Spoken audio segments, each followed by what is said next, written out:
totally live. I'm Hi. chilling. Spelled Hey. CHRNE. Blood for the blood god. How can we be live if I'm dead inside? Because man, it doesn't song. take. Never mind. Have a good day. Oh boy. Well, first you I'm gotta also go dead find a inside. necromancer. Last time we were here together, we were all in this mansion going through. The rooms were moving, stuff was happening, and you guys ended up going up against a very big bad Yurei, which means ghost. It's a ghost yokai. Taryn and I definitely know that. Gave you guys the run. You guys were definitely like low health, and I don't think you guys were really close to death in my opinion, but I think that perhaps you guys might have been scared. Yes. Maybe a little. Yeah. A little Totally. worried. Never tell me I shouldn't be worried. Scared. It will get worse. I promise. So All on its own. As a man of the Hopefully- law, I can never be scared. hopefully she did give you guys a run for your money, and you had an excellent time trying to take her down. You guys did end up winning and emerging victorious, and then the house kind of collapsed in on itself and disappeared. So after that, you guys got a long rest as you lazily floated back on your boat to the onsen village of Mizu, or Mizu Village.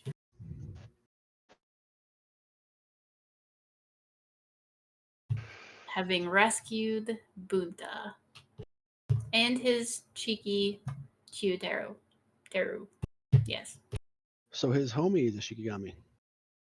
Yeah. Right? Yep. Kind of like how we had the one guy had to come along to just carry a jar for a while. We can now just have Noonan's friend carry a jar. Looking at Sadie. I like that. A bug game. His Shikigami is bound in there's a vessel, and he can carry the vessel around with him. That's basically her physical thing that she can, for the most part, possess. But he sends her back into like a dimensional little place. Yeah. So similar to a Pokemon, but not quite. So, Yeah, it's just a wooden board with a name on it for me. Yep. That I just tied to my belt. No problemo. So, I stopped what playing. I'm wondering. Okay, so what I'm wondering though is that one guy we had to come with us on the Oni mission that we had to carry a Shiki so he could trap things in vessels. We had to have an NPC play that one time. So can his companion replace that NPC need? Yeah. Well, sort of. See, his companion, he was level 10 when you guys were like level 4. What? You actually like level 6. Well, we're level 6 as well. Yeah. So you guys were trying to capture the big bad spirit Ryujin, Oh, that guy. I think it was. Yeah. And Yeah. he used his Shikigami, which was a kind of wolf yokai. I get you. No. Yeah. So that guy was more powered. Ryunosuke. Yeah. So he had 2 Shikigamis. These were beasts. Yeah. One was a cat. One was the wolf. Your Ryunosuke, and Ryunosuke came and helped you guys with that big bad. And then you guys sealed him in that jar, which he was doing the sealing that whole time as you guys are fighting him. Gotcha. But the biggest question I'm trying to ask is it the same class? Yes, it's the same class. Got it. Okay. Cool. Yeah, he can see and talk to dead spirits. Yeah, I'm not worried about the current, but more so the future applications of how we can use him. Noonan, what you do with underwear? Never mind. Watch that later. Anyway, yeah, we can use him, Sodi. Wow. Upon returning, you guys meet up at the front of the building, which houses the small office of the Omyoji Bureau. Clearly, Karu has gone swimming in the fountain. however. I wish I could see it. We're still on the Far Shore opening page. Yes, thank you. And yes, Karu has gone swimming. She just like tangled with an undead, eye-sewn, mouth-shut monstrosity that tried to play music. Wasn't even her brand. Okay. I kind of liked it, but yeah, no, it was terrible. So terrible. And you guys got a lot of really crazy, cool, and weird loot, like a whole card game. Well, some of a card game. Yeah. Still usable. Which, Taryn, by the way, despite your gambling addiction, if you ever want to utilize that, you talk to me. Okay. And did we get an actual loot, or was it? Yeah, well, no, it was a biwa. That's what it was, a biwa. Which is a loot. Oh. It does the same thing. It sounds slightly different, but it's pretty much the same thing. In all intents and purposes. It's cool though, and it lets you cast spells and empower your dimensional magic, which you guys got a taste of. Yeah, custom spell. Oh yeah. I don't think you guys ended up seeing all the custom spells, but there were definitely 3. One was gravity. Oh no. That's also been added to your Far Shore spells. What? So if you need to refer back to those, that's been updated as well. Okay, one was gravitic shield. Oh no, I got Jeff to do that yesterday for me. Nice. And then of course I actually remembered my password. So Lightning fast, baby. how do I add the loot to my thingy doos it? All right. So that loot was that is a good question.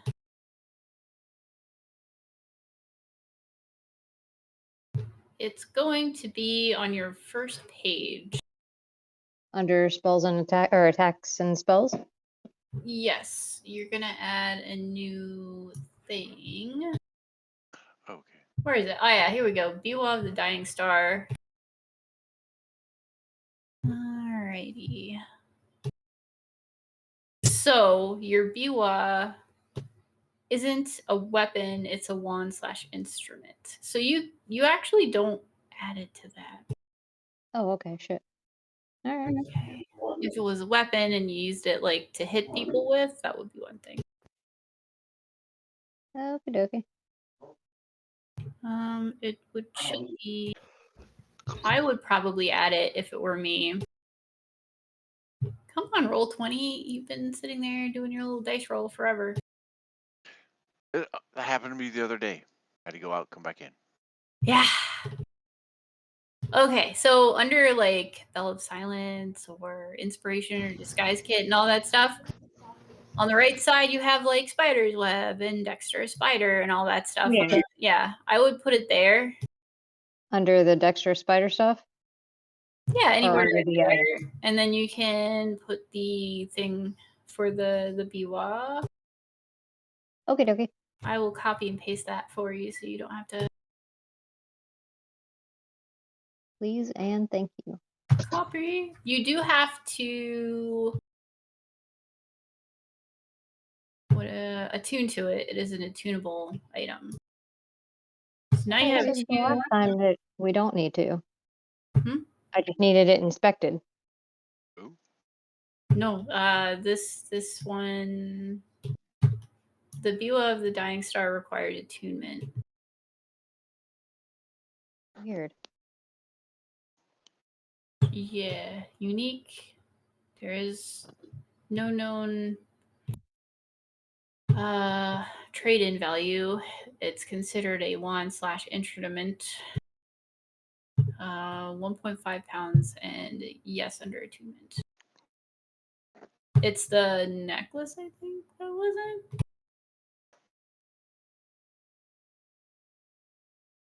Okay. Messaging, pasting. Boom. So, that instrument you can use as your spellcasting focus. Okay.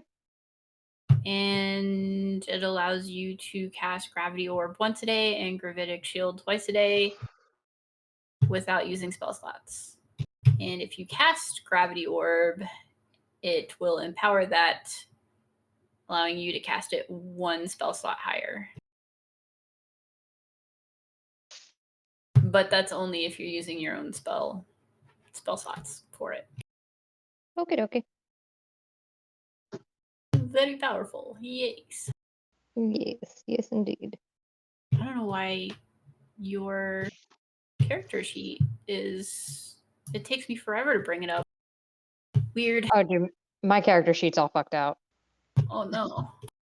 It's not you. Like, no, it's fine. The way it is, it's just Jeff had a problem with it. I have problems getting it to work. For some reason, it's just like a thing.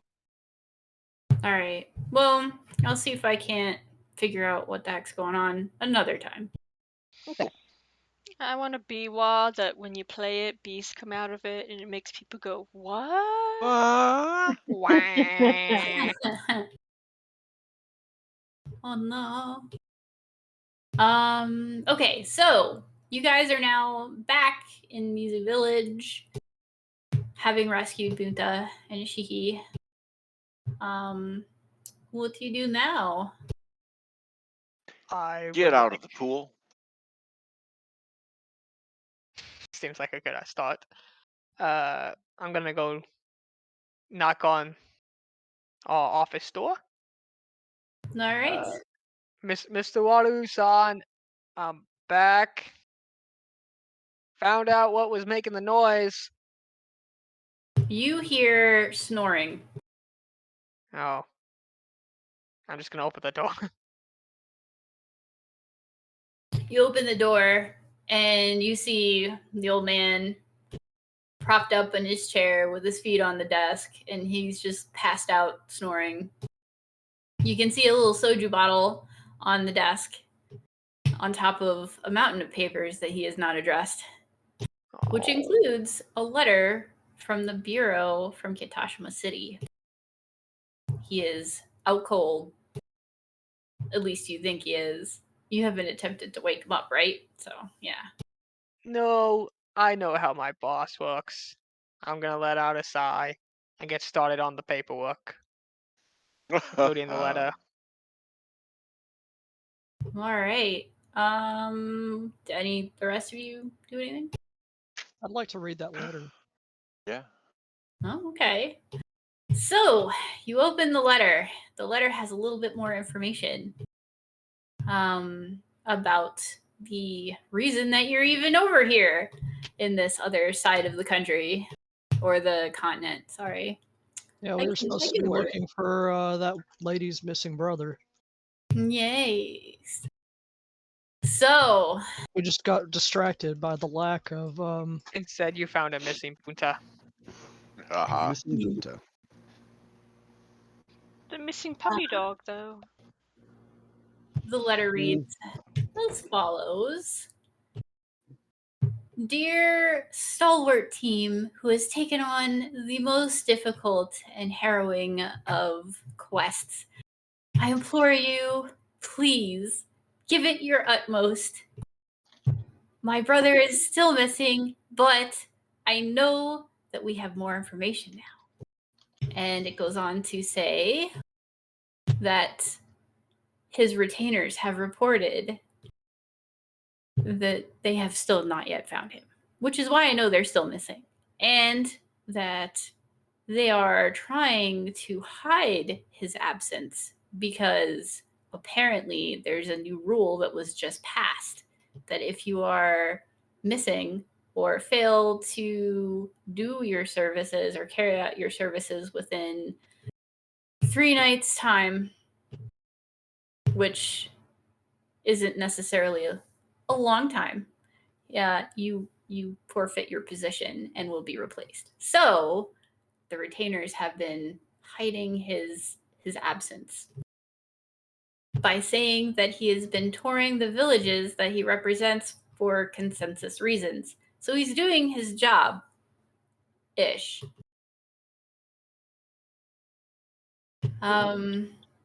But also that his retainers that have reported in and have written to us have definitely been very short on the information.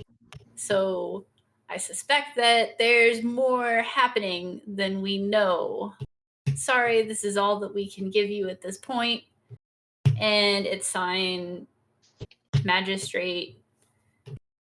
Now I have to refer to my new thing.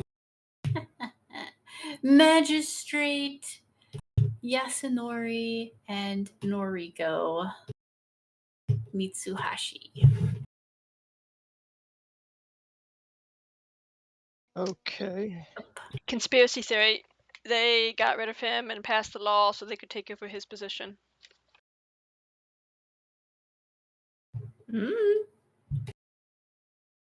What you do know is that this village is the last place that he was actually seen.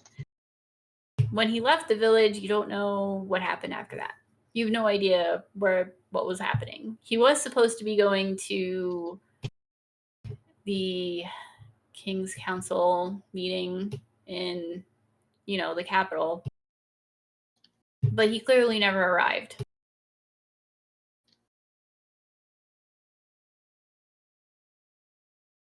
So wait a minute. He's doing, If some fancy magistrate had been stuck here at this village, surely he wouldn't stay where we stayed over the Octopus Bar and that Walmart swimming pool. He'd be over here at that big town inn across that little bridge with the fish on the ceilings.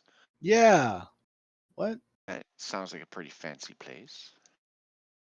Oh, you mean the whole reason for the village being here? The shores at Munson? She points out the Walmart inflatable pool. That is what I thought the entire village was wanting. No.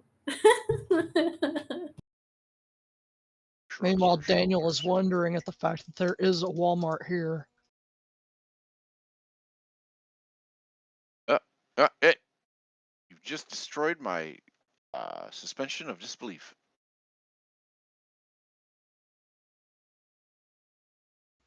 I was trying to type city under paradise, where the grass is green. Sorry. Yeah, I don't know. It kept fucking up on my end. Yeah. You too? Sunday, Bloody Sunday? Yep. Sorry, what? I said you too, and then I said Sunday, Bloody Sunday. Yeah, above a game, I'm going, what? I get it. And yeah, as a player, putting text on the map is very difficult. Yeah, it kept I don't know, the box wouldn't stay. Yes. Exactly.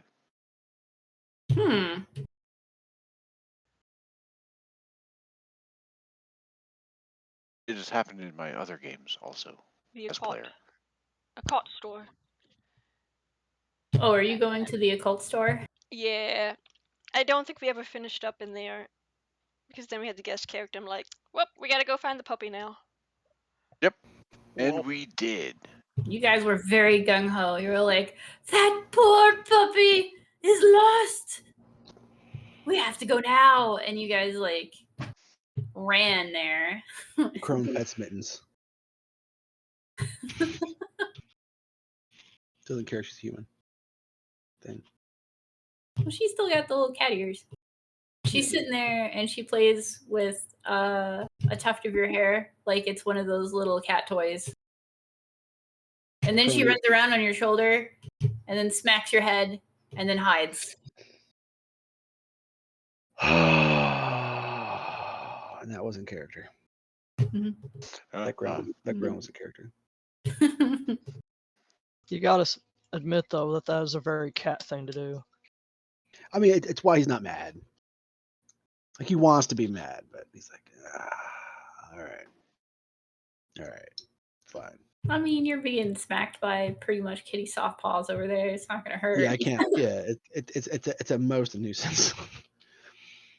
She's got a bit of the zoomies, that's all, right? When Crone gets zoomies, he gets restraining orders. Just refresh me on this. The chick whose brother we're looking for. Yes. She could not come. Why exactly? She cannot come with because she is the wife of the magistrate of Kitashima City, and Kitashima City it's the capital of that kingdom. Foreign country. Yeah. But would it be bad for her? Okay, so it would be bad for her. So she would be unsafe. Yeah, she would be unsafe. Okay. Like, she's hoping that you guys can do a good job because, it's her brother and family, and she's like very worried, but at the same time,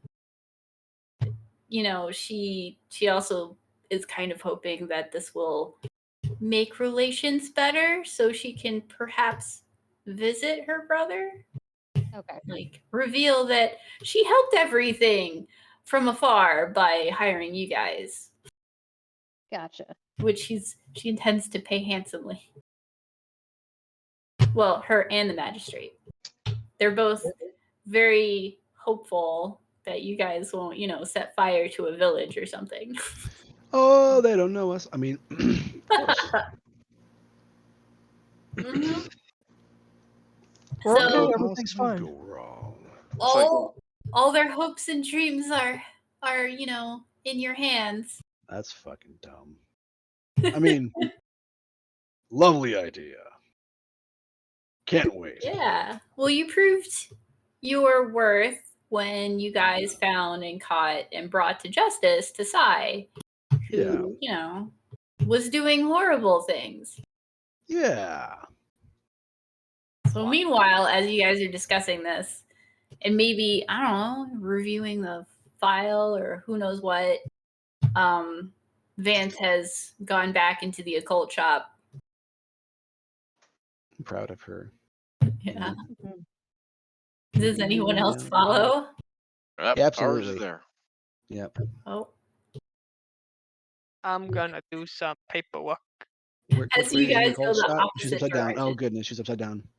Oh gosh. Granny, we gotta fix her vertigo. Come on. What? All right. Don't buck me, hen. Let's go. We gotta fix her. I'll give you a buck, nickel, quarter, dime. You a two-piece. Piling in after Vance, you are again finding yourself in the extra dark, but still able to see store full of weird occult items, taxidermied animals, various candles everywhere, this weird smell of a lot of different kinds of herbs, mostly sage though. Ooh, okay, fine. And of course, you have Chisato. Chisato is reading a book as you guys enter. She looks up and looks back down at the book. Can I help you guys? She says as she turns a page. So what's in the shop? Like spell scrolls or just Okay, so there's various things in the shop. Roll me a D100. So, if it helps you at all, I was going to ask the same thing. I wanted to see what kind of things were in that shop, if it was magical items or scrolls. Oh, yes. There's magical items and scrolls. But the first thing that you look at, I need to see what you roll. I'm sorry, what'd you say? D100.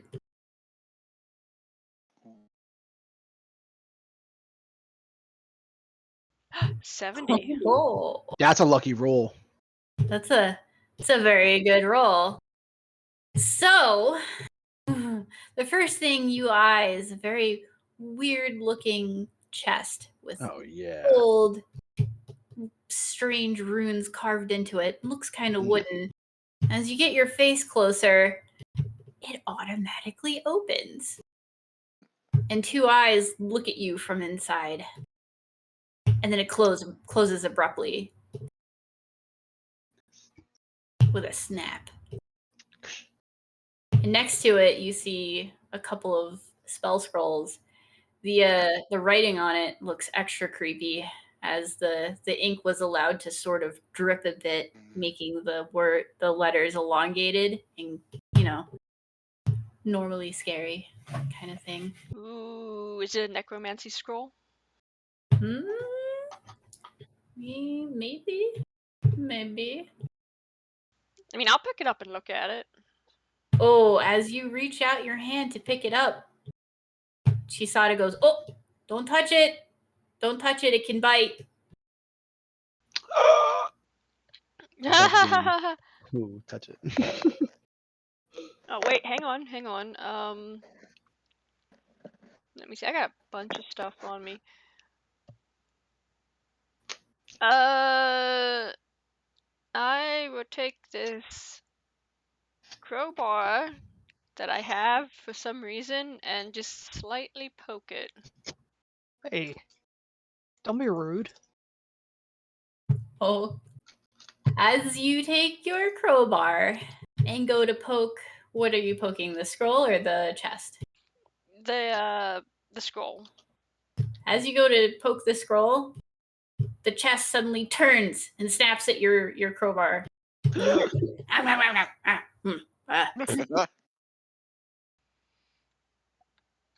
It's just that. chewing on the crowbar at this point. Good thing I have 2 of those. It's not doing anything to the crowbar, but it's definitely like trying. Above game, I speak, whatever that was, Van, they totally said, I won't do it twice.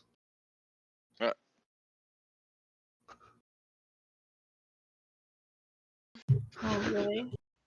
While it's chewing on the crowbar, can I grab the scroll? Yeah, maybe. Sure. What do I roll for maybe? Well, that's if you want to. You can try to. Yeah, I'll try to. All right. So you reach out, you grab the spell scroll. You're identifying it, I assume, right? Yeah. Okay, you get. It's a 2nd level spell scroll of blindness/deafness. Ooh.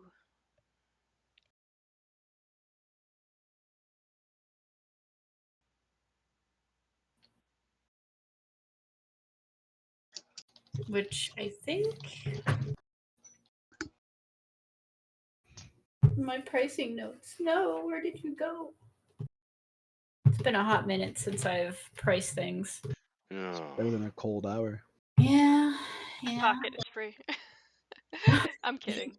I mean, you'd have to roll sleight of hand and probably like do some role play to make that work, because you already picked it up and looked at it. I don't know what happened to it. The chest ate it, I guess. I don't know. Well, if you're trying to pocket it, give me a sleight of hand roll. Sorry, I should say I'm kidding. I will look to the shopkeep, which I can't remember. Did we get a name? Yes, it's Chisato Sano was her full name. Okay, I'm just gonna say shopkeep. Oh, here we go. Shopkeep bitch face. It is. She doesn't even look up from her book, so you're fairly certain she's not even paying attention. But somehow she says, "Oh, that one. Yes, that's worth 110 gold. It's a very nice one. Works very well in a pinch." She licks her finger and turns another page of her book. She's so smart. Hang on, let me just check. how much gold I have in my pocket as I look at my character sheet. Ooh, look at that. Keiru's beside you saying, "We got this." Uh-oh.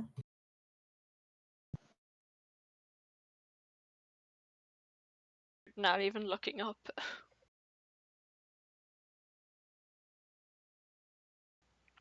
Do you know how much gold you have? I do. I found okay. it. I don't keep track of your guys' Listen, gold. I'm always afraid that I don't pay attention because I get super baked in these sessions.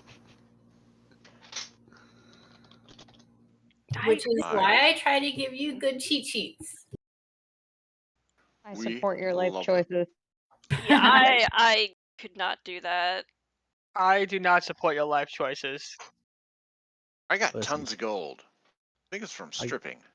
I got a whole realm of supports, man. I have lots of gold, probably from setting things on fire. Yeah. I think that's a fair assumption. I don't think I ever got any gold. No, I have 10 gold. All right. Living off that government salary. You go, Buddha. I will proceed to spend it all on milk bones and beef jerky.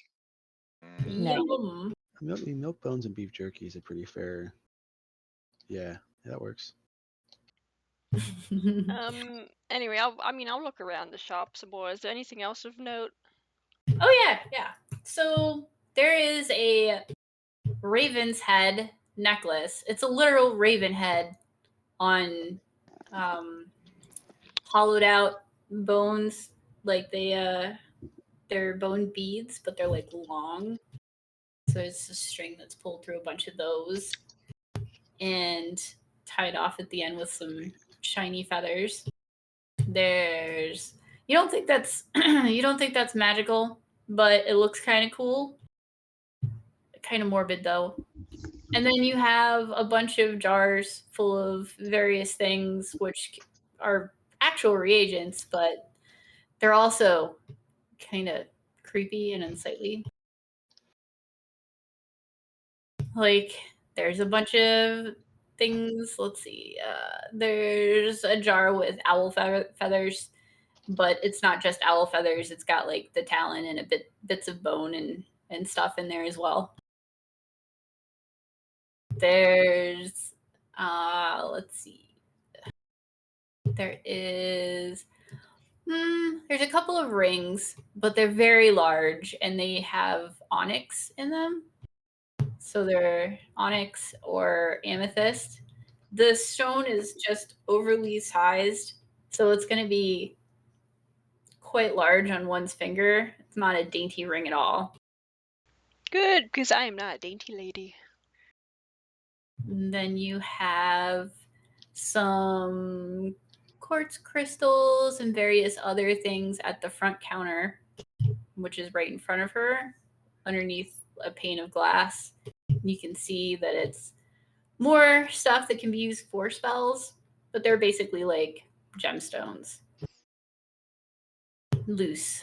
Not really cut either, but kind of like one of those crystal shops, but not as bad and not as much variety and not completely about gems because her store is the occult. There's also a candle behind her, and you're pretty sure that might be made out of corpse fat. Adipocere. And then there's several other scrolls. Let's see. You believe that they are. There's a. Where did I put it? Here we are. Okay. Blight is one of them for 360 gold.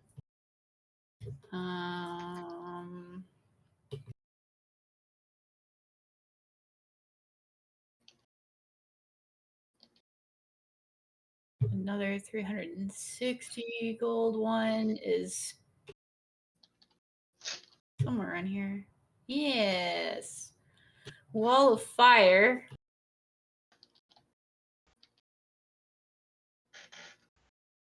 There is also the same cost as the first scroll that you picked up, Wither and Bloom.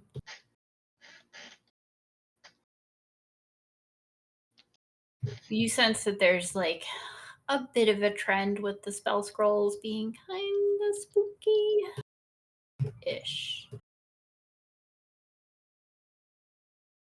So it fits in a cult shop, you know. Yeah. There's an animate dead as well. And that one, 230.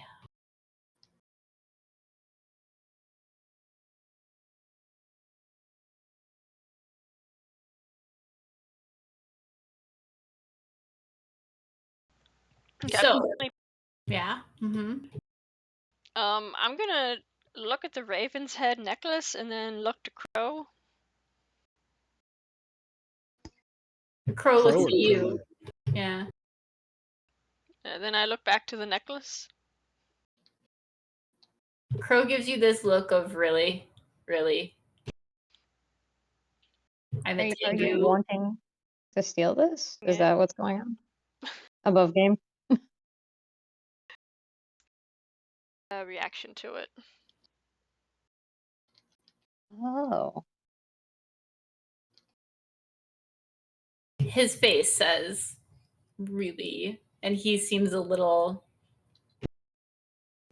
grumpy about you looking at him after looking at that necklace.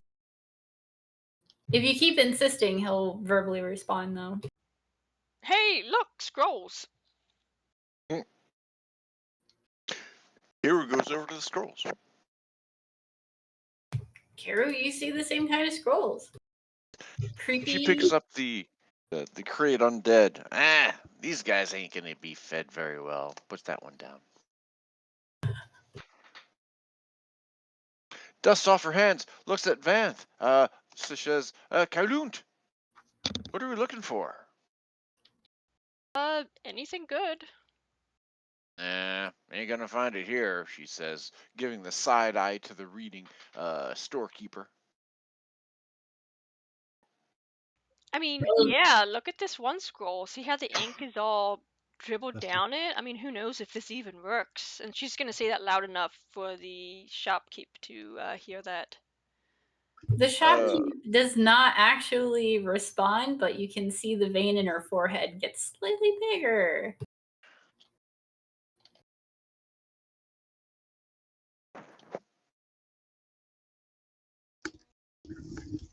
She's still looking at her book.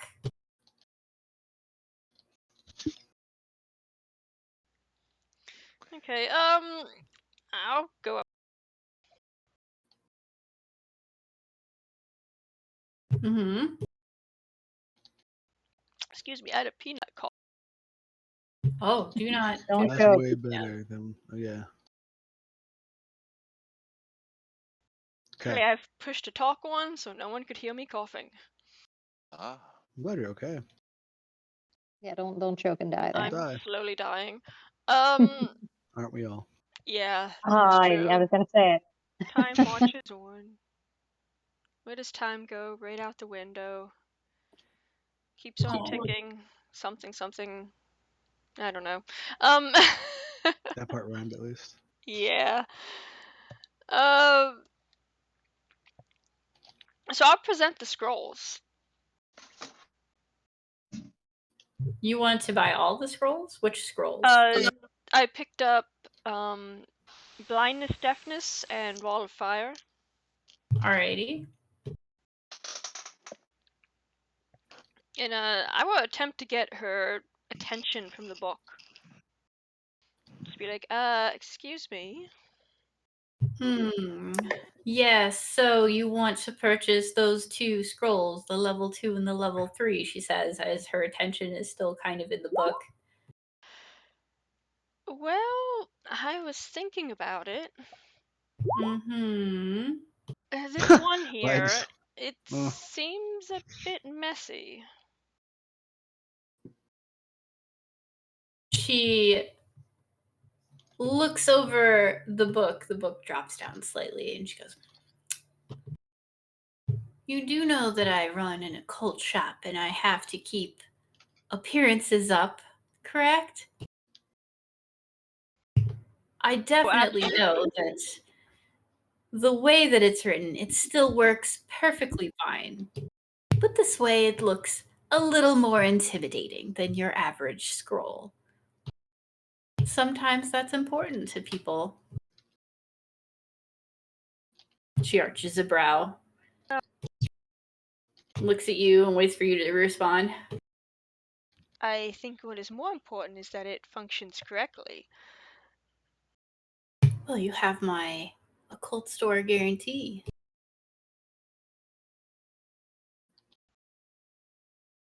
Never been here before. And honestly, I don't know how long we're sticking around. I mean, how do I know you didn't buy this off of some 2-bit maker of scrolls? And, I don't even know if it works. She lets out a sigh. Okay. And she leans over, down behind the counter, picks up another scroll, lays it out on the counter, takes an ink set, lays it down next to this scroll, unrolls it, and you can see an unfinished scroll. I make all the scrolls here. It just takes me a while. And then you can see her preparing the ink and then tooling in the next word of the scroll till it's completed, which takes about 15 minutes of your time. And you can see that once it's finished, it's the same handwriting as the other scroll. She puts a little dot on the end, and the whole thing shimmers a bit as she finishes it. And then she picks up the scroll, and she clears her throat, looks over at one of her taxidermy pieces, and starts using the scroll. It's Animate Dead. She animates it, and it works perfectly. She's like, well, it's a waste of a scroll, but now you can see that it works. And I have a minion to help me around. The taxidermied animal happens to also be a raven, rather large bird, and it starts flying around with a little feather duster after she has snapped her fingers. So it's cleaning the shop at this point. That seems incredibly useful. How much was it for Animate Dead? Let's see. A 3rd level spell. So 60? I think it was. Yep.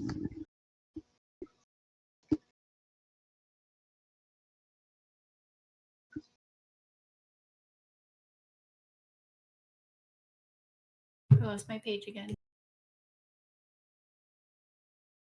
Yeah, I think it was 360.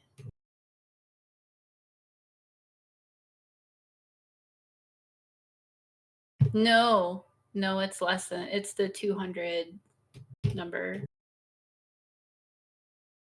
Animate Dead would have been 230 gold pieces. Oh god, I should have written this down. I have lost track already. Yeah, I thought you said the other level 3 was 360. Am I crazy? Well, Animate Dead is a 3rd level spell, so it's a level 3 scroll. And so it'll be the 230.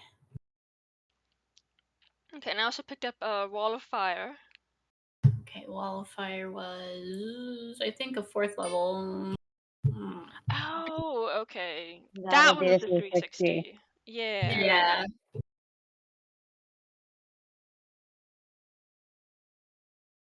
Does the shopkeep take trades? Oh yeah. Mm-hmm. You can tell there's a ton of weird baubles around, but it's got to be like especially weird. Or can I start asking her if she'll look at some stuff for me?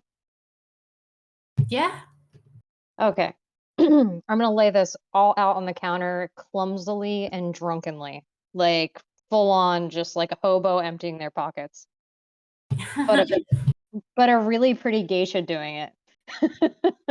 Some pocket lint in with your thing. Actually, Copper piece. pretty. I shouldn't say she's pretty. Legs is not pretty. She's actually extremely plain. But okay. So I'm gonna lay out a cone of cold, whatever that is, because I have it in my inventory. That would be a scroll. Cone of cold. Oh, okay. That's a scroll. I should probably write that in here. Edit. Okay, there we are. So I'm gonna lay that out so I can get some information on this shit too. Serving two purposes with one.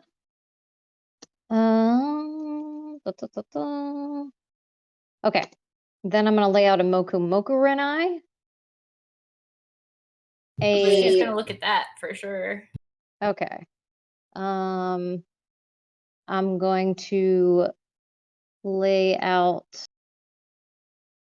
a small harp with mother of pearl inlay. And definitely isn't looking at the harp, but she. Okay, I put the harp back. I shoved the harp back in its place there. And I'm going to lay out a frost spider silk spinneret. We also have the 2 bags of giant bones. Yeah, we have a lot of things. Giant spider pieces. We have 48 of those spiderling eyes.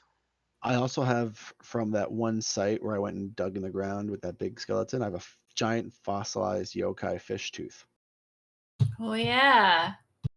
You can use these things to make armor at like an actual armory, which this village doesn't have, right?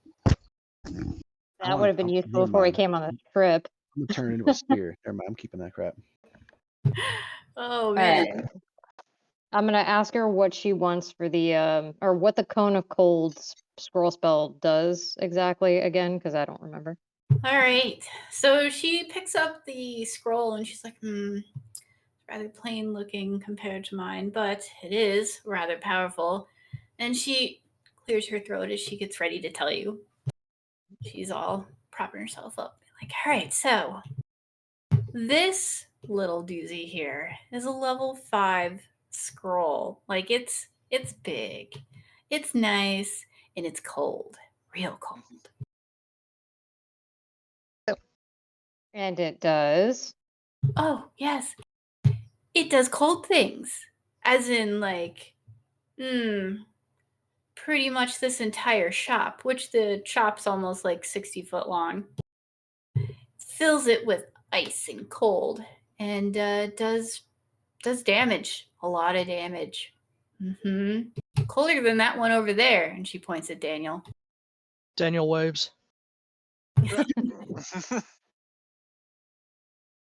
Okay. It can also freeze living beings and such. So please note that. Yeah, you can cast it at a higher level if you're really high up there with your spell casting, but yeah, probably not you guys. Sorry. Okay. That's fine. That's very useful. She's gonna take that back and put it in her pocket rather indelicately, and ask her if she's interested in this Mocha Mocha Ren eyeball, and she's gonna like totally full on like reach over the counter and kind of shove it almost in her face. She winces at your non-delicate shoving of the scroll because being 5th level is worth quite a lot of money. I'm sure it is, but that's not how Legs rolls. And even though her attention's on that scroll, suddenly there's this big eyeball like in her face, and it's kind of like looking around as you're holding it, as if the eye is almost still living. And she kind of like stares at it. Her eyes get really big. She's like, oh, a creature of the shadow realm. How interesting. Where did you come about this? Death. The shadow realm. Into my But also sword. death. They won it in a card game, children's card game. She just stares at all of you like, huh. Okay. You have no idea. And she's just kind of like, well, do you want me to appraise this, or are you trying to sell it? Appraise, please. Thank you. It's a mocha mocha and eyeball? Okay. Yes. Yeah. So in my journal, I have 4 of them. Can I add them to Yeah, this? you have a shit ton. I just have 1. Can I add them to this pile? We can go teamsies? Yeah, you can totally go teamsies. Okay, you lead ISS. What are we betting for? No, I'm just pitching in my mocha mocha and eyeballs into her current situation. So you come over, plop 4 more eyeballs down. Now they're all looking around, and then they suddenly train on her as she looks at you guys and then looks back at them. She's like, We do things for money. Huh. Clearly, these are Moku Mokuren eyes. They are still connected to the shadow realm. It's kind of dangerous to be carrying around so many. How have you guys not been pulled in? We do things for money. By the shadows? I don't know, but I got a glove made out of one of them. Oh, really? I go to high five, Vanth. High five with the glove. Awesome. She's just kind of like, wow, you guys like to live dangerously. Okay. Yeah. We're idiots. We do that. And she's like, these kinds of things are quite rare, as the shadow realm isn't necessarily something that you come across every day, especially a creature from the shadow realm. So this is worth quite a lot, actually. The creature is usually very dangerous. It can possess people. I don't know how you vanquished such a foul creature, but considering you guys seem to be. Anyways, she goes on to hem and haw over them. I don't know. I think probably around 200 per eye is what I would pay for something like that out here. It's a rare commodity.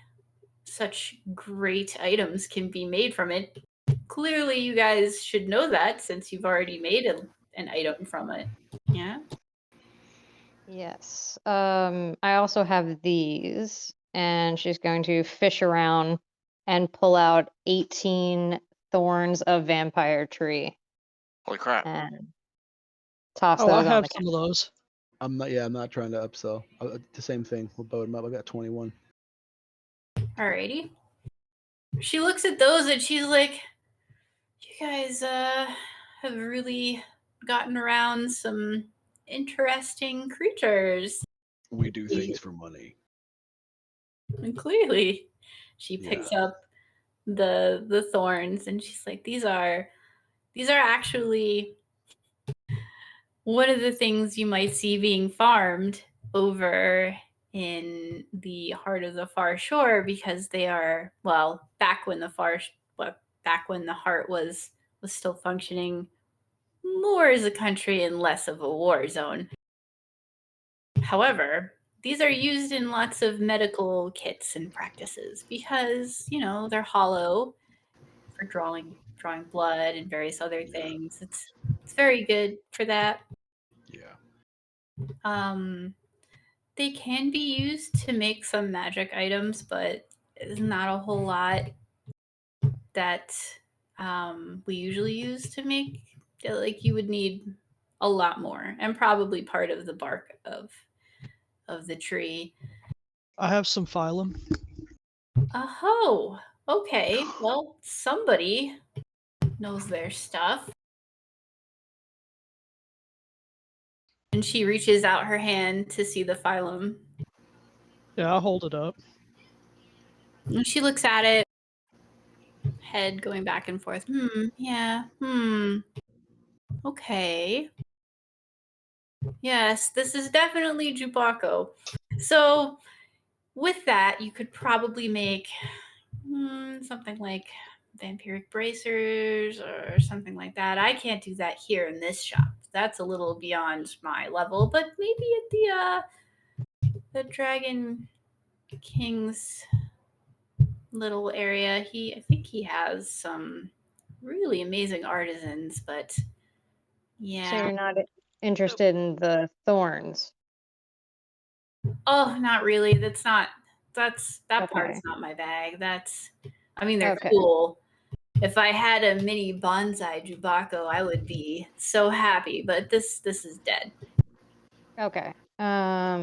So we should sell the eyeballs, definitely, right, guys? For For 1,000. What about a blindfold made from these things? Think about it. You could navigate the realm for fun. I have 4 of these eyes. I can part with 2 of them. Okay, 2 plus the 5. Oh, we'll catch some more. He puts his 4 in there. That's all right. Yeah, we have bands. Fine. One of the is the I'm sorry if I'm going to pronounce this incorrectly. Tsuchigumo? Tsuchigumo, the Yeah. spider? Yeah, we got a bunch of those eyes. Like one of the small ones, just to see what she thinks of it. Oh, the spider eyes. Okay. I have some otherworldly cloth. I don't remember the exact parameters of it.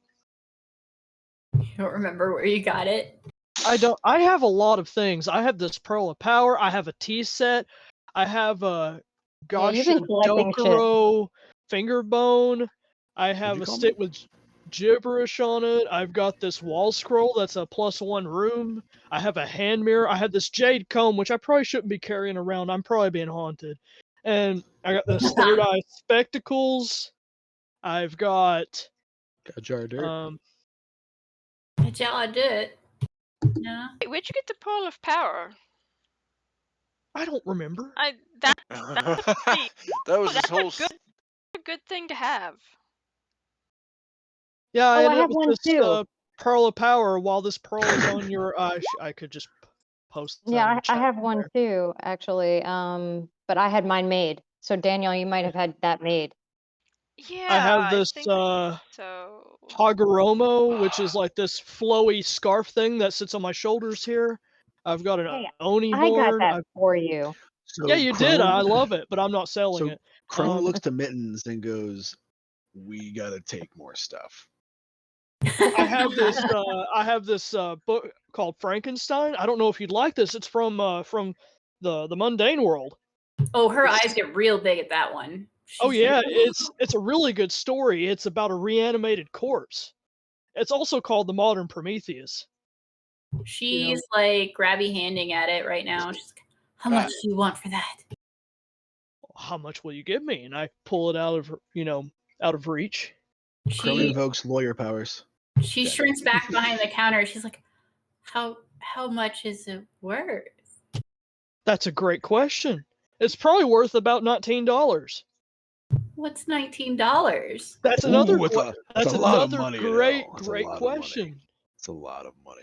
It's a lot. Ooh. It's like 1,000 gold. Yeah. Maybe per more. page. She's like looking at you guys. Somebody roll a persuasion check. Who's the best? Who has above game weight? Who has the best? Legs, probably. Hold on. Bard? Ooh, yeah. There we go. Daniel's got it. That's fine. He's just shy of a nat 20. That's beautiful. I mean, it is one of a kind. No. Yeah, no, I said Daniel. Y'all heard me say Daniel. Oh shit! I'm sorry. I mean, as far as I know, this is the only copy in your world. Legs, for the record. If you had a 20, I would have said no. I said legs. Oh, did he really? Shit. Yeah, that was a nat 1. I'm You sorry. still I'm got an 8 still. though. That's pretty good. No. It's totally okay. Legs didn't mean to. She missed. I'm editing my journal. I totally didn't mean to even click Yeah, anything. She told me beforehand. Okay. We brought her from home. Boy, you're all a bunch of liars. You're not lying. This probably is the only copy in this world. It very well could be, says the DM above game. Where is my character sheet? So, Daniel, as you're talking and trying to persuade her, she's hook, line, and sinker on this book. If you're really willing to part with it, you probably should actually part with it. And she is actually thinking 1,000 gold is a fair price at this point. Yeah. Nice. And by the way, it is a great story. I mean, because it is. Books are extremely rare. Like they're not very common. Scrolls are more common than books. Yeah. I'm willing to let it go. She's overly excited about this. Sweet. She's like, I could have the only copy of this book. And she's like, I don't know who this Mary Shelley person is, but this looks amazing. I mean, she was quite the character herself. You know, she kept her husband's calcified heart in a drawer in her desk. I mean, that's pretty metal. I don't know what metal is, but that's extremely neat. I definitely... she is a writer after my own heart. She is definitely, an artist of the macabre. I mean, there's just not enough books written by people like me. Right, you're right. I definitely, this is inspiring. She's like, I must have this. Yeah, go ahead. Here. A coin purse. She's like, this is like a month's worth of reading fortunes, but it's totally worth it. She pushes the. I'm willing to trade it. It's worth more. Right now we're at 2,400 guys. For what she's going to be giving us for the Mocha Mocha Run eyeballs and the book. Nice. Is everyone satisfied with that? Yes. Yeah. Okay. How many in the party? Now, are we counting? Other fair question. I'm not necessarily. I'm cool to share mine, but 1,000 G for a book. Do we? That's Daniel's. If you want to keep Daniel. It's just a fair question. Like, I offered to go teamsies with legs on the eyeballs, but if I were Daniel, I'd probably keep the book money, man. Yeah, you should keep the book money. Okay. All right. So 1,400 divided by 6, right? Because we're including Bunta. Bunta. It's a doggone shame if you don't. Bunta is busy working on paperwork. All right, that's 23 each. 23 gold or 230 gold? 233 gold. My bad. And 33 silver. 400. Yep. She knows what I meant. She's got it. Words are hard. Numbers are hard for me today, too. Math is hard. It is. It's very hard. Yeah. When I was trying to get my oil changed today, you have no idea. Oh, boy. Alrighty. So, can you I guys make the sale? She's hugging this book like her life has been changed. But you guys also know she makes a pretty good living because, she's in a resort town where she tells fortunes and divines, stuff, and that's very popular. So it's not like you guys just wiped out her entire savings or anything. Obviously. No, she owns an occult shop. She'll make money. She's like a computer repair shop. Everyone needs her. Yep. She's indispensable. Yeah, no, I mean, you can't. Like, she's one of those required workers during COVID, How much was it for a fortune? It depends on what kind of fortune you want. If it's a fortune in love, she's probably going to give you a pretty good fortune for 10 gold. Because she has to contact the gods. Did she ask that out loud, Vanth? No, because I was trying to think. Before we went to go save Bunta, we were all getting fortunes. Yeah, you and I didn't get a fortune yet. Yeah. So if either of you two happen to mention it out loud, Crone might have an idea. Legs is not going to do that. She's going to wait till everybody left the shop. Can I have a fortune on love? Okay. Just a quick one. She puts on her diviner's hat. Jeez. And takes out these bells with red ribbons. Wait a minute. Is it like the sorting hat? Can we picture her in the sorting hat? Well, no, it's not quite like the sorting hat. It's like a little shaman hat. It's damn. It's got like ripped tendrils of cloth that come down and beads and a whole bunch of stuff, and it's a whole thing. And she comes out around the counter and she's like, "Are you ready?" I'm ready. Okay. And she lifts her wrist and the bells jingle back and forth because over your head. And then she kind of goes into a trance-like sort of dance around you as she's swinging these bells. And the bells get shook more heavily and faster until everything comes to a stop and she's very still. And she kind of like sighs. Goes, "Oh, I see. Well, you had a completely different direction you were going, which then abruptly stopped. And now you have this new path. It's very difficult to discern how your two split paths. It's weird, but interesting." She clears her throat. "I've not really encountered someone like you before. However, I do see your love life. It is, I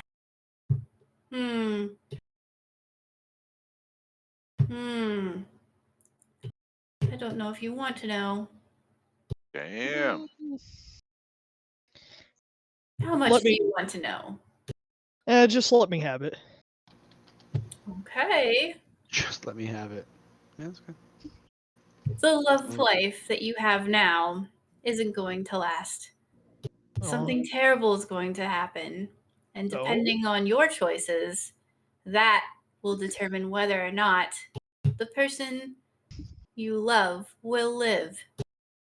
Harsh stuff. I told you. Somebody's gonna die? Potentially. Because you loved him to death. No. Yeah. Oh, okay. But you will have hard choices to make. Yeah. No. Yeah. I will love them and squeeze them and call them George. Oh no. That is from Looney Tunes, which got that from Mice and Men. I was gonna say of Mice and Men, but yeah. Yeah, the second you talked about George, I'm like, oh no. What a sad, sad book. It is very sad. I was very sad when the dog died, yes. I don't know what you guys are talking about, but it's definitely not the fortune I think you're thinking of. It just means that fate has it that the current love interest that you're going after bad things will happen, and depending on your choices might send her to her doom. So just, be wary of that. Points at Keiru, stop trying to hook him up. No, Daniel's in love. He's got this. She sighs. Whatevs. Okay. Any other tidbits I should know? I'll give you an extra 10 gold. Well, as much as I'd love to give you more, nothing's set in stone, and I've given you everything that the gods have aloud. Okay. Okay. Thank you. She nods to you and then goes and sits down on her chair and starts to take off her hat and then stops and says, anyone else? No? Crone shakes his head. I'm gonna head out of the store. I think I left Margaret outside.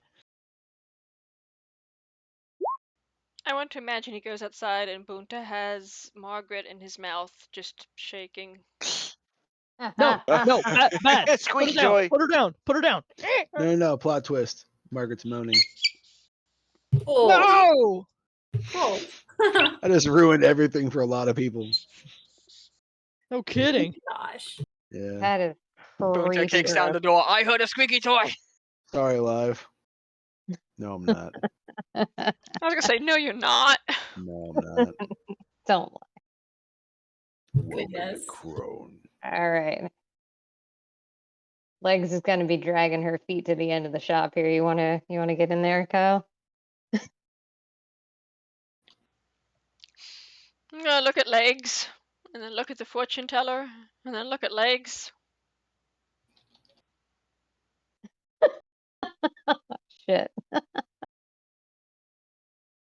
Are you guys gonna need 2 separate angsty turns? Shots fired. It's okay if you need it. Legs is gonna try to subtly slip the fortune teller is it 10 silver or 10 gold? It's 10 gold for the loved one. Okay, she's slipping her 10 gold for the loved one and hoping that she'll keep in hushed tones. So above game, Legs. Yes. Would you be upset if Crone rolled if I rolled perception for Crone? You can roll a perception, I guess. Never mind. Like you're not perceiving shit. Can you roll a sleight of hand? Sleight of hand. Yep. Please get a nat 1. Oh, good. Oh, if you got a nat 1, I would have changed my mind. You dick. All right. Cullen's So gonna nobody go- sees you do that. Cullen's just gonna go busy herself in the corner. She's just gonna like poke the box, which I assume is a mimic. Oh, it's still But chewing on your. not with my hand. Not with my hand. Not with my hand. It's still chewing on your crowbar. I'll start to play tug of war with it. Like, who's a good boy? Who's a good boy? Oh, it growls as it's tugging, and it's like definitely tugging away. You're not entirely sure. That's a really inappropriate conversation. At healing, you say, "Who's a good boy?" Bunta sneezes.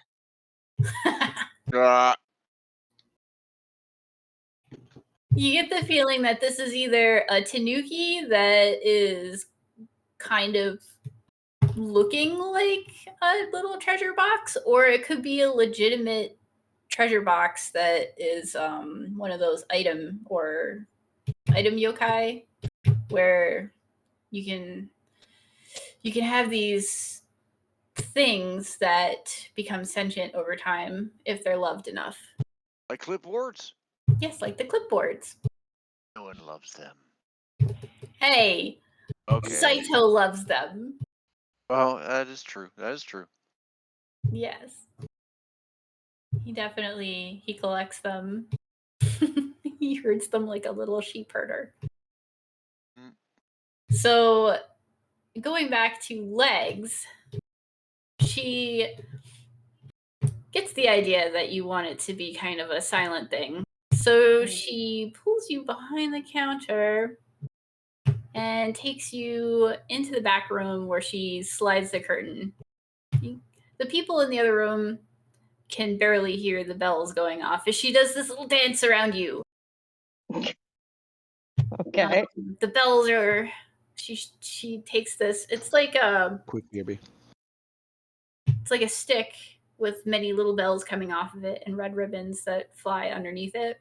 And she's shaking it slowly at first.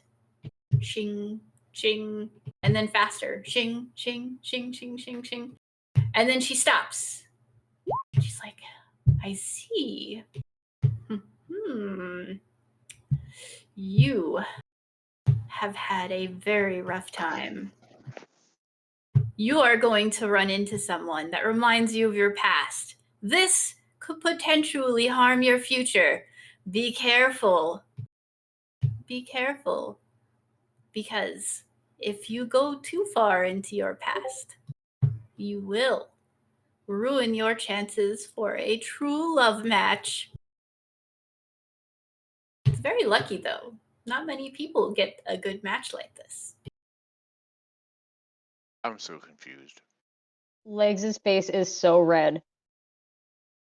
Like, she doesn't know if she's like angry, but also happy, but also embarrassed all at once. You So very confused, though. shades of red. Just remember that, it's your past.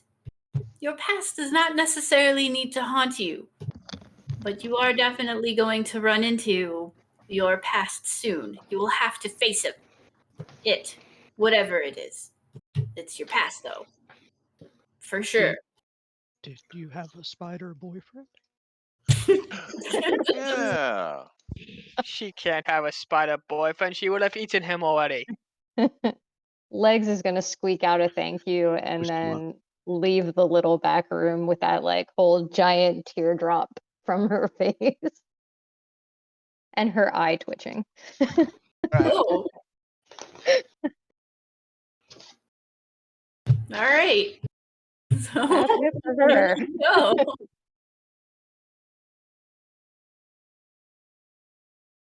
So the Shisato Sano sits back down in her chair. She's like, all right, last call. I have a very good book to read now. Before you get started on that, I do want to buy these scrolls. And it was Animate Dead. Shoot. Hang on. It was Animate Dead, Wall of Fire. Was it the blind? Yeah, there was a water one, wasn't it? I don't think I picked that one up. Okay. I have the total down at 740. I feel like the chicken nuggets have more carbs. I feel like the nuggets have to have more carbs, right? Mm-hmm. What? Gold nuggets have lots of carbs. Yeah, they do. Chicken. Sorry, guys.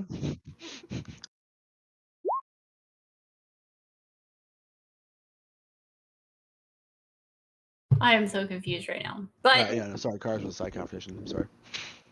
So you're buying three scrolls or 2? At 3, unless claim 1, I'd be willing to part with 1. Well, you definitely cut out, and I didn't hear what you said. There was a Wither and Bloom Necromancy scroll. I left that one. I took a Wall of Fire. Okay. Blindness, Deafness, and Animate Dead. Okay. So that's 110 G for the Blindness, Deafness. 360 for the Wall of Fire and 230 for the Animate Dead.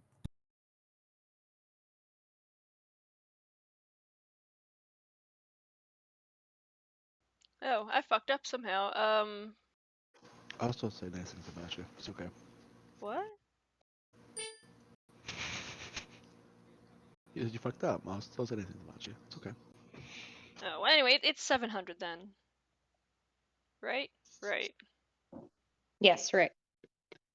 Sounds about right. Although, if you want, I can actually look and do the math. 60. Yeah. 700. Yep. Okay. Just gonna slyly look to see where Daniel is, and then just be like, yeah, Animate Dead, definitely, yeah.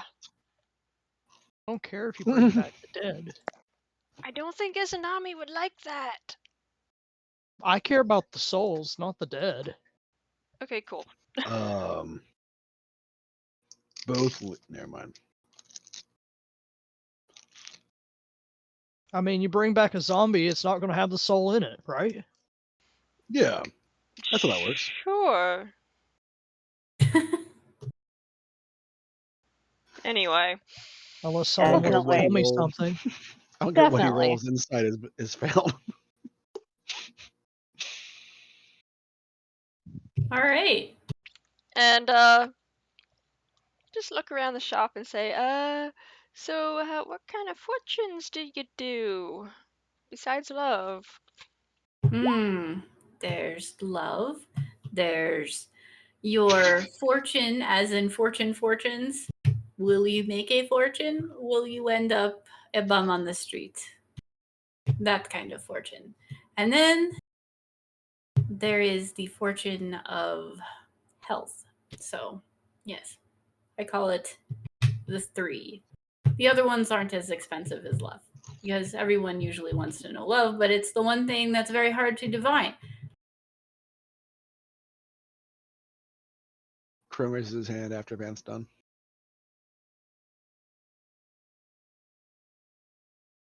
Oh. Bork, bork, bork. Yeah, sorry, the Borky. Bunta's very excited. Bunta talks back. Damn it, Bunta, keep it down. Jeez. I was stuck in a house for 2 weeks. He's just running around in circles outside. You had no outside time. I'm just in my dog. I'm just in my dog form wanting to go around the building now because I got sick of the paperwork. Yeah, he's just got barking now. Mathens can watch. Maybe his master will wake up then. It's like the paperwork. It's like when you come home and the dog gets all crazy and he has to grab you like 3 different toys. Yeah. Yep. Yeah. Oh boy. What's the insight for, Daniel? Oh, to see if reanimating the dead brings their souls back into their bodies, because then I might have a problem with it. Oh, would you do between each of our answers? But between each of our answers, though, a 10 wouldn't have saved you. No. We had extreme sarcasm. Oh, but anyway,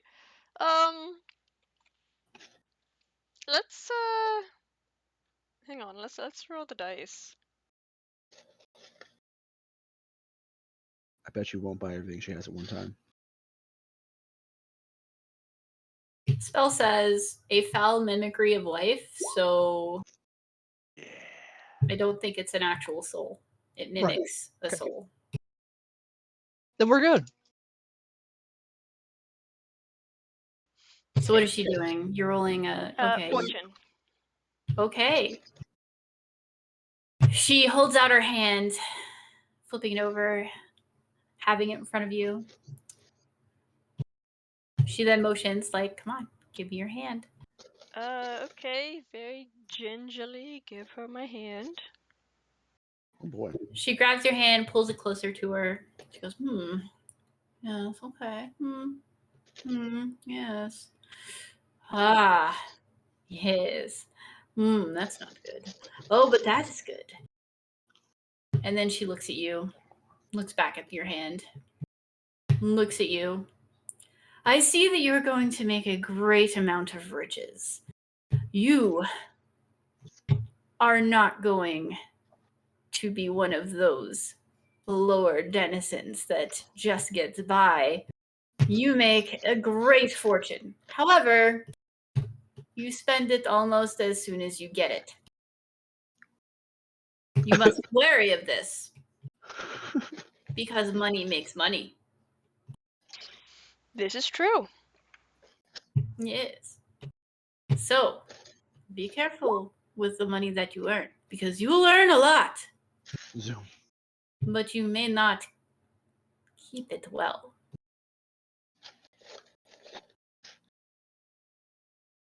And that is what your fortune says. She gives you back your hand.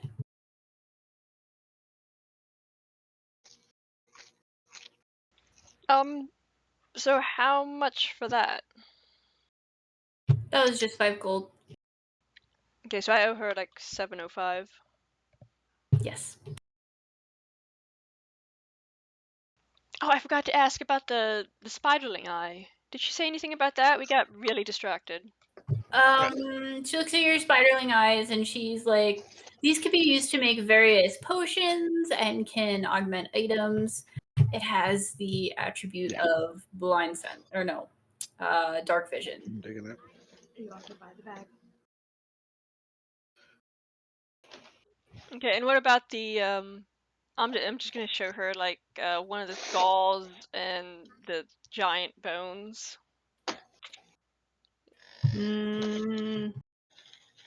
Oh. She's like, Gashadokuro. These are very nice. You want me to tell you about them, or do you want to sell them? Just tell us about them. Tell me about selling them. Do you say that in character, Crumb? No. Okay. So she picks up the skull and she goes, this can be used to make many objects, many powerful objects, because it is the powerhouse of the Gashadokuro.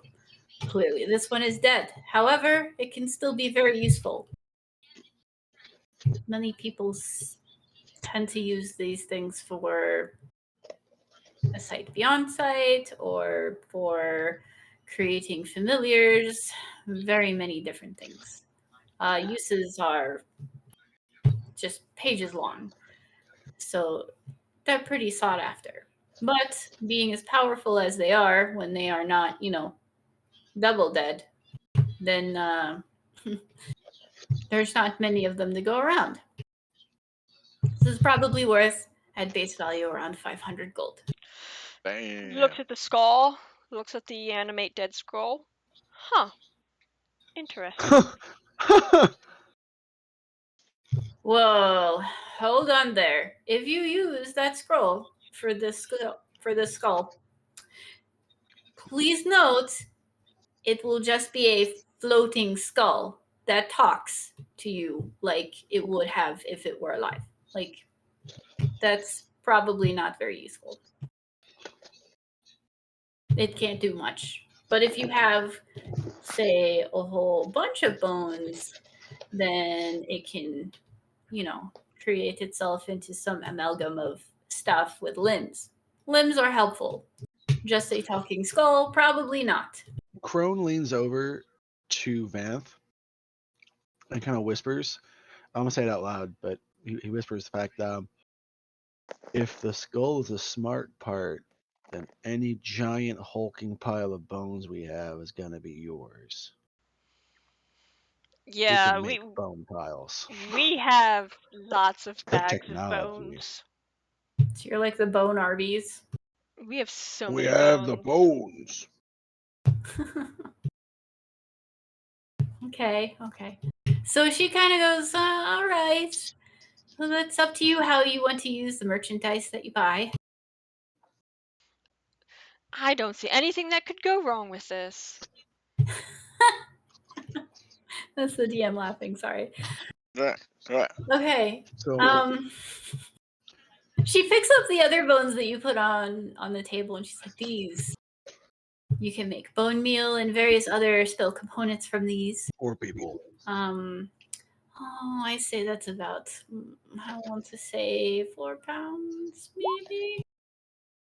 That would probably be around 100 gold for just the bones. She's selling us. The bones are actually in the group inventory, so I mean, it's up to you guys. With what you have, I vote we keep the bones not sold. Yeah, I agree. Because impromptu distraction. Hey guys, big scary monster coming our way we can't quite dodge. Look at giant bone amalgam. That'll buy us at least 2 turns to run. I love game. We'll get in some stabs, yeah. Yeah. Just saying. I feel like everything is a tool to run the roll a shinobi. Let's just get in some stabs. I thought about yeah. It's a very roguelike attitude. She nods. Well, it's your decision. Anything else I can help you with? I'm drink. So, Crow raises his hand, and he asks her for. I need something that will explode easily. Powder, alchemical infused oomph to, things that go boom.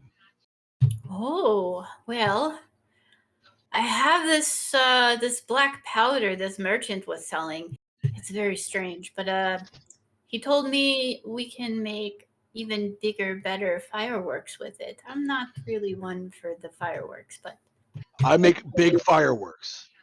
I like fireworks, yes. Okay. Yeah. Can I have all of it?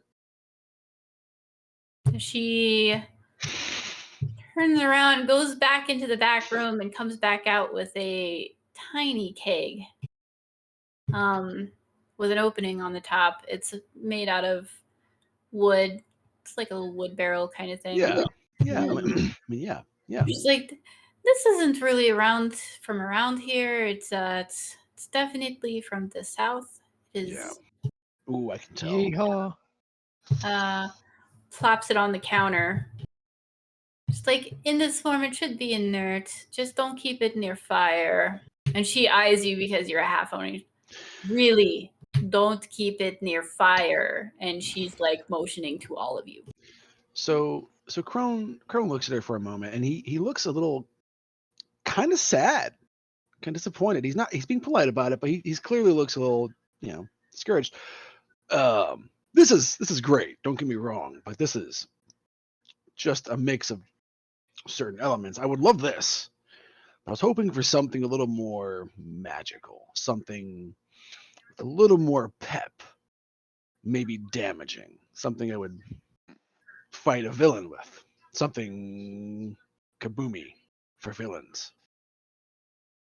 She looks down at the keg and then slowly pushes it towards you and goes, this is what we've got. Okay. Well, it has a lot of oomph. We had 3 barrels, but we took one out to see what it did, and it exploded the other barrel and the person with it. So. Oh, poor barrels. Okay, yeah. Rest their soul. Poor barrels. What'll this cost me? What do you have in mind? This is going to be 200 gold. I would pay 200 gold. Don't get me wrong, but this is a little less than I expected. Can we try for 130? I don't know. I mean, I can't get any more of it. The person that was exploded was the actual merchant, so. Right, but you also don't even like these things. And let's be fair, I'm sparing you risk and damage, and if it helps me, as generous as you are, my friends have done some pretty good business with you. It's a pretty nice book you've got there. Franken Shelley or Mary Stein, or I couldn't recall. I apologize. She hides the book under the counter real quick. Yeah. Yes, I suppose. However, again, the onsen might want it to make their own fireworks. I probably could sell it to them for 300. She kind of floofs her hair out of the way, thinking she's won this little exchange.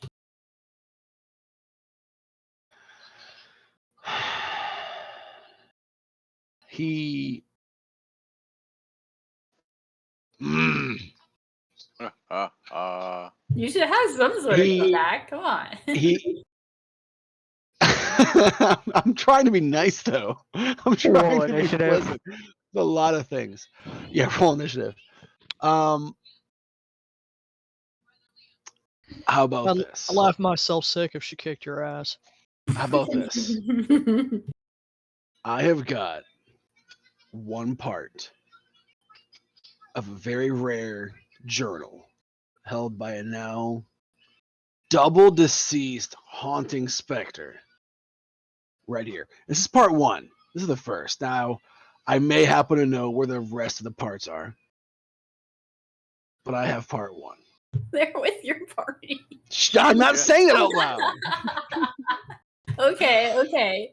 She has this face of another book. What are you guys like? The book salesman? We do things for money, and those take us to very scary places that have very rare options for loot. We pop out piles of Shadow Realm eyes. I've got things I haven't even shown you that I want to make into armor. You've seen what we want to part with. We can bring you more business too. If we find some of the spookiest books, you will be the first one I come to based on the deal you gave my friend. Points to Daniel. And we're going to find over at Daniel, and then she looks back at you. Daniel waves. You think all of us aren't going to find more nice things that you want to read? Come on. Her eyes narrow in thought. Roll me a persuasion check. Legs, I need inspiration. No, I still have it. We're good. Okay, no. No, I don't. No, that's old. Okay. Oh. Is she giving you inspiration? Legs, are you giving him inspiration? No, sadly, I left. I mean, oh no. I turned my back on this a while ago. I don't know what you're doing. I would honestly look around the shop above game and be like, listen, I mean, you have a nice place here, but my friends, they can get a little reckless and let Vanth totally like hold a fireball in her hand. Why? No, better. Yeah, I mean, these are options. I thought about that actually. I said being nice. I can call flames a cantrip and hold the barrel of explosive right next to him. I'm fire resistant. Y'all aren't. Thought about it. I understand. I went that route in my head. Sorry, babe. I mean, Crone eats that roll. All right. She looks at you, goes, I'm going to need to see this journal. I don't think it exists. I don't think you guys. Crone pulls it up. And you actually produce the journal in front of her, and she's like, I don't know what's in that journal. I don't know if it's even got what. And then she opens it up, and she's like, okay. For fun, Crone turns around. Who has part 2? Kay raises her hand. Yeah. Gotta do a number 2. Hey, I mean, close. Can you just flash the book, Kayru? The book, flash the book. Flash the book. She pulls out the number 2 journal of the popular bard servant woman who was beautiful in the beginning, became old and crusty, and then became jealous of the new one. So Crone says, that deal's different, but it's some credibility to what I'm telling you. Is it the Oni Hell spell book of invisibility? Is that what we're talking about? Because I have that. How would you know about that? I have it. I was on that mission. Family heirloom. And I speak Hell speak, so. Oh, we're gonna have conversations. Sorry. That's how they sound, like orcs. Anyway. Right. So she looks at the other book and she's like, I don't really want to have an incomplete.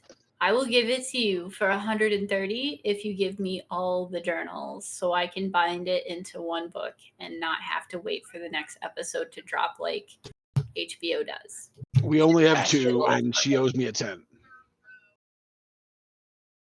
What did you say? Sorry. Which one, Russ or I? You. I said I only have two parts, and they owe me a 10. So do that deal with 2 and we'll talk. And I need to go back to them and talk. Oh, it's up to you to come up with that. Who has the Kayru would know who had the 3rd journal, but before he does though, Crone would quicken to her. He goes, first of all, I mean, if I were to give you all the other parts of the journal for a difference of 70 gold, that wouldn't make sense.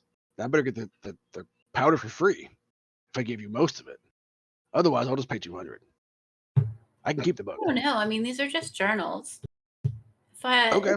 I don't think that they're worth as much as this amazing, professionally bound typeset font book.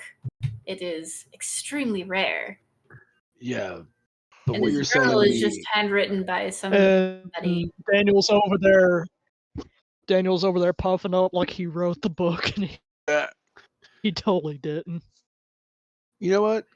So Crone nods and he goes, "You're right. I'm gonna use the pages of the journal to light this keg. Here's 200 gold." And he hands over 200 gold, puts it on the counter. Ching chong. She stops. She waits. All right. 100 for the whole set. What did you say? There was 4. That's like 25 gold per. Oh, who has more? Shit. I thought it was just Russ and I. Yeah. No. There are 3 of them, man. Okay, so he goes first to Russ. Sorry, Kiru. Hey, Kiru. I'm Kiru.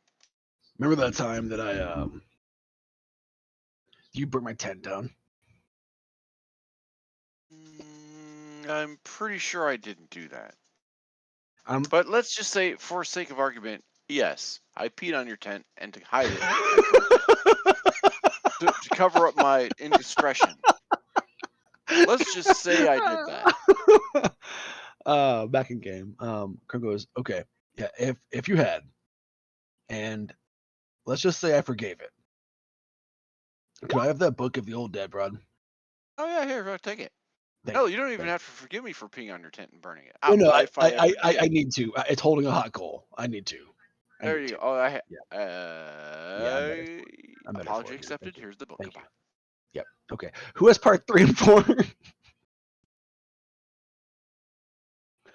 Does anyone? Did you just apologize to her? Yeah. You know what? A deal's a deal.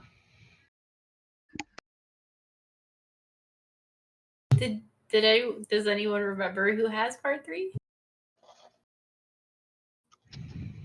I don't know. Can we? You know what? Probably Bunta. I was gonna say I think Bunta had one. Or part 3 rather. Let's pretend. We'll say Crone. I might have. I don't know if I wrote it down. Probably has part 3 and 4. No. So he runs over to Bunta. Hey, Bunta, listen. I am in my dog form right now, just still running around the building, and I'm like 7.5 foot tall. I can keep up. Well, Crone looks at the shopkeeper and goes, 1 second. And he runs outside. Okay, I'm gonna run up to you and transform into my more humanoid form. Crone gives you popcorn. Crone holds out a whole big bucket of, bag of some popcorn, state of which can't be discerned, but it's there. And he goes, "Hey, listen, I got a favor to ask you. I do this thing right. I put together kind of a fundraiser to help keep the team safe. It's one really cool fundraiser, and we're inside negotiating part of it. And there was a book from this old dead broad. You might have 2 pieces of it. You might not. Your friend might. Your other friend might. They're a journal, and I need those to help for this fund of keeping the party group of friendship safe.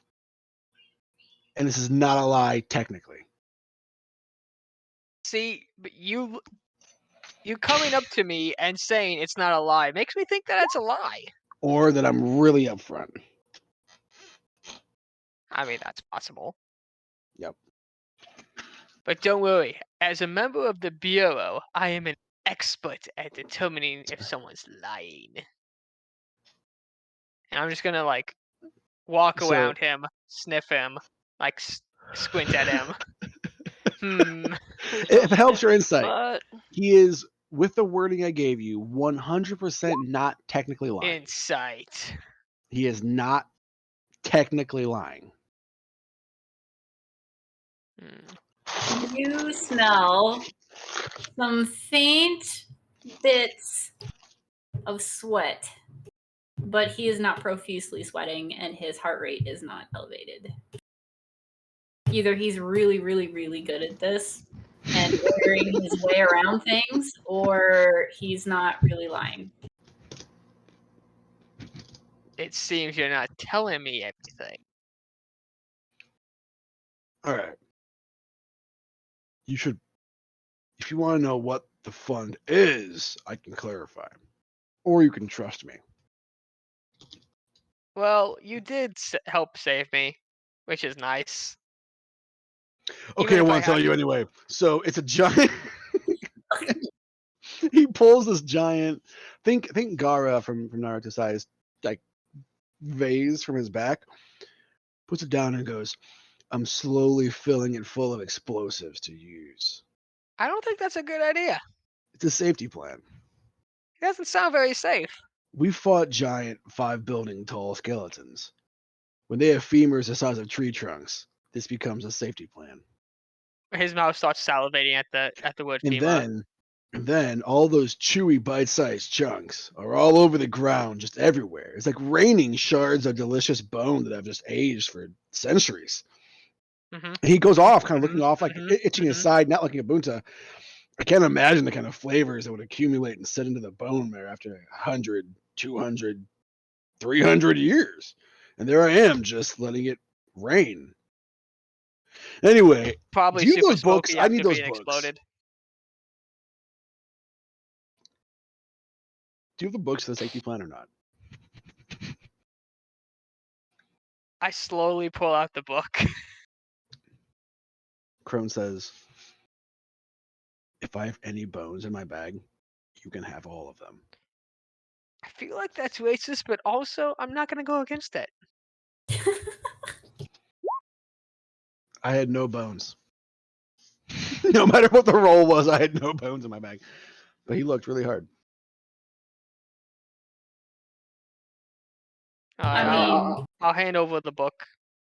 He technically has bones. They're just on the ship. I mean, I thought you were going to say they were covered with meat. Look, if you're going to have that, can you? And I look at the vase. Can you keep it outside, away from buildings? Or in like a magical pouch or something where it won't burn down my home. Crone smiles, and he, after holding the book, have you already handed him the books by now? I'm still gripping onto it. Oh, well, but I'm holding onto it. Pull them toward him, like, thank you, Bunta. Do you let go of them, or do you keep holding on to them? I keep holding on to it. And he whispers, "Don't worry. Fire doesn't hurt that bad. But I will keep us totally safe." I'm going to regret this. I let go of the book. Crone thanks him and goes, "Yeah, I'll make sure you're safe too."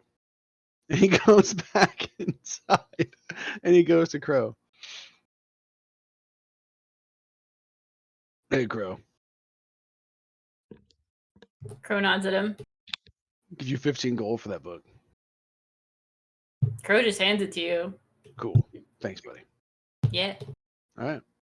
I give the rest of the books to the lady for a cost of a total of 115 gold, and I should get my black powder, right? Yep. There you go. Problem solved. She takes those journals and puts them under the desk. She'll look at them later, I'm sure. Crone fired on all of them. All right. Yep. I'm done. Sorry, guys. Thank you. Alrighty. So, having gone to the occult shop for most of the day, it's getting dark out, and you guys are going to have to probably find a place to stay. Yeah. Buddha, of course, lives here. I do live here. He can put us up, right? I'm going to say that you live in the top part of this house down here. I don't got a lot of room, but we could all cuddle. And if I shrink down to dog size. But the cat stays outside. There's also, of course, the bed and breakfast on set. Yeah, I think that A bajillion giant- rooms. Yeah, the giant building, guys, is like the inn. You know that, right? So I was gonna say if Crone's gotta be outside with mittens, he will be. You all want to pile into the tiny little bachelor apartment in the top floor loft of a building that's there, or do you want to go into the onsen that's, I just don't want to pay for a room. Yeah, I'm gonna go Fear see how not. much. Fear not, Fear not. for I have you. Yeah, So I just also like, have a advantage to one survival check per day for the purposes of survival checks, so I can make a habitat. I mean, I got you. I mean, good I because I told a spent couple of 2/3. you. But not I mittens, got you jerk. I got Oh, jerk. maybe she shouldn't be a dirty cat. Maybe you shouldn't be a doggone monster. All right. So, So you guys go into the onsen then? yes. All right. Upon crossing the bridge, you see before you a very intimidating building. It's tall, it's beautiful, it's got all this ornamental stuff on it, but it also seems to have this oceanside flavor to it, which makes it seem very welcoming. Now you walk up the stairs and in, and you see a person. There's like a counter back towards the end this way, shaded. She's standing there. She's got little tiny rounded ears, top of her hair. She's sitting there doodling on some paper. She sees you coming closer, and she stands to attention, dropping the pen on the floor. Oh, hi. How can I help you? Yes. How are you doing? She goes, hello and welcome to the Shores and Onsen. I am May. And she puts her hand on her chest. I am here to help you with whatever it is you need from us today. Are you looking for a room, breakfast, room and breakfast, lunch, dinner, oysters? Oysters are good. Says Keru, moving forward. Legs look green at the word oysters. But where is June? What do you mean June? May, June, July? July to me that there's a May. No, my full name is May Fon Lee. Oh, May Fon Ree. Lee.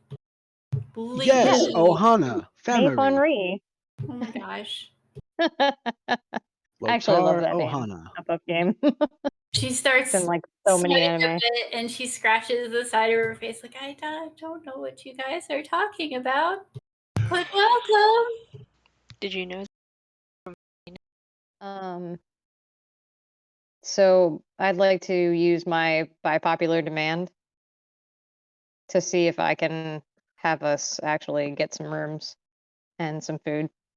Oh, okay. Is there a possible assist roll on that?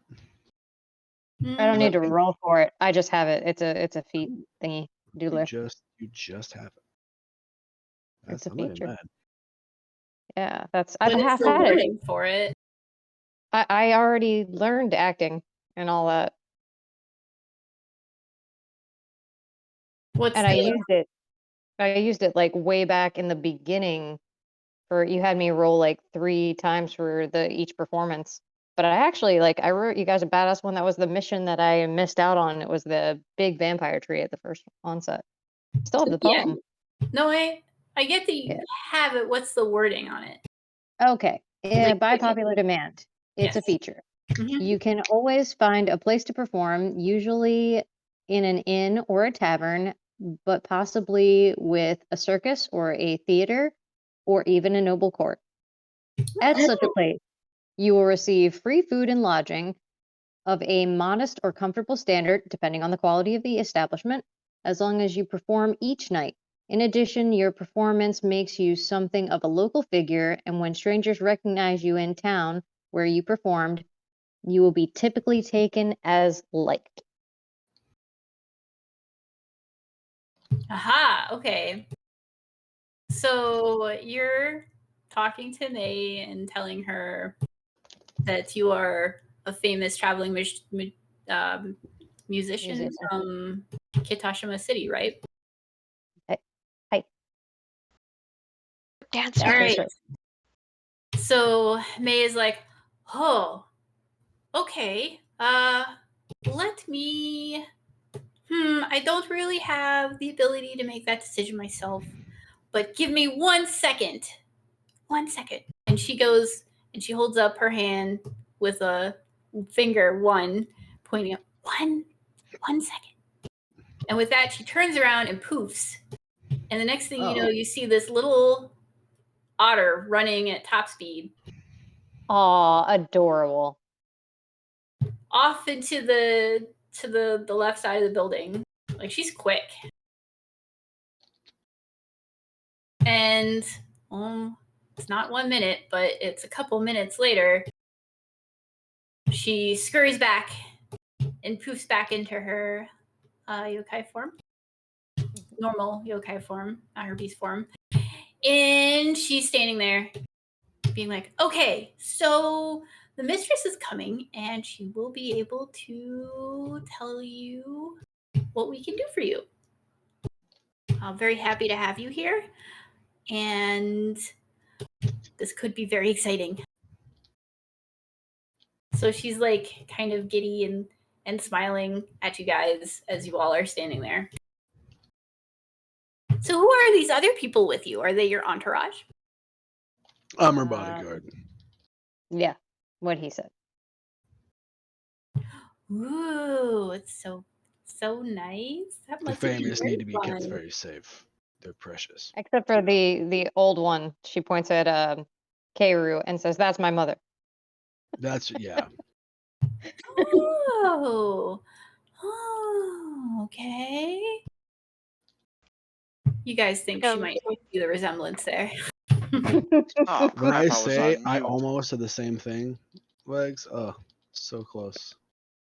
That you were my mother? No, that Keiru was your mother. Yeah. My God, Crone was your mother. I'm a different kind of mother, I promise you.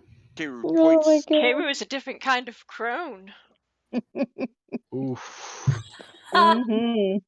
Prayers. Good play on Lots of words. prayers.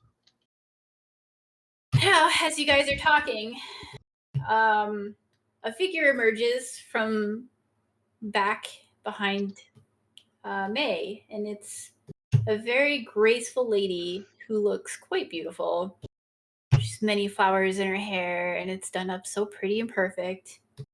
Behind her is another quite graceful but dainty and seemingly younger individual who is joining her. Their steps are they seem to have an air about them which makes them kind of like important and stuff like that. Trailing behind them, there's yet 2 others. Oh. There is another female who's also in very pretty robes but much less graceful. And then there is a male who has a, how do I describe this? Upon first glance of him, if you know your yokai, he's a Kubanashi, which he doesn't have his head attached to his body. There is no neck. His head floats above his body. What does that mean? It means that he has nothing connecting his head to his body, and his head floats above it. Like, is that indicative of like people who were decapitated in life? Oh. Well, should I do a roll for that? Would Crone know that? Being from hell. I get advantage in history checks on things related to hell. So would that kind of person be seen from hell? I think you might have met one. He's not. Do a history check. Yeah, do a history check. So if they were seen in hell, I'd get a 15. Okay. So with a 15, I'm gonna say that they tend to usually be a beheaded individual that turns into a yokai. Crow doesn't say them, but 30 jokes just popped into his brain. Don't get ahead of yourself. Oh no, it's too late. Heads will roll. Are you saying this in character? No, not me. Definitely above game. Okay.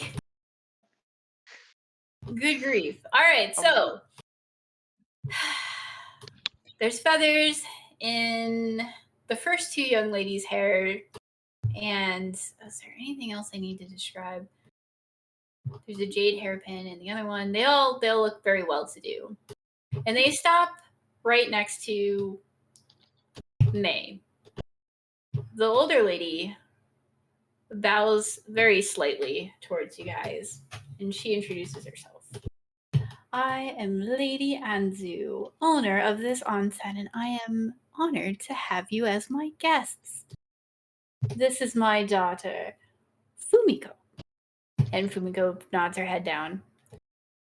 Fumiko then goes, these two are my underlings. Legs gives a bow. Oh, go ahead. Yeah. Haruko, come over and take their stuff along with you, Gaku. And she motions to them to go help you to your rooms. Legs gives her a bow that should impress the group that she could be that graceful. Ooh. Golf claps. In bouncy fashion. So pretty. So dainty.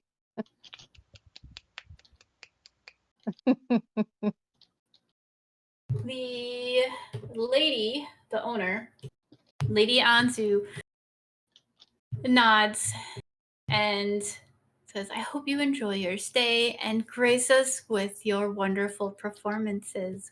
We don't usually have many performers from all the way over in Katashima City, so this is a great treat for our guests. It would be my pleasure. Yes. In the back, we have our restaurant, which guests can eat at.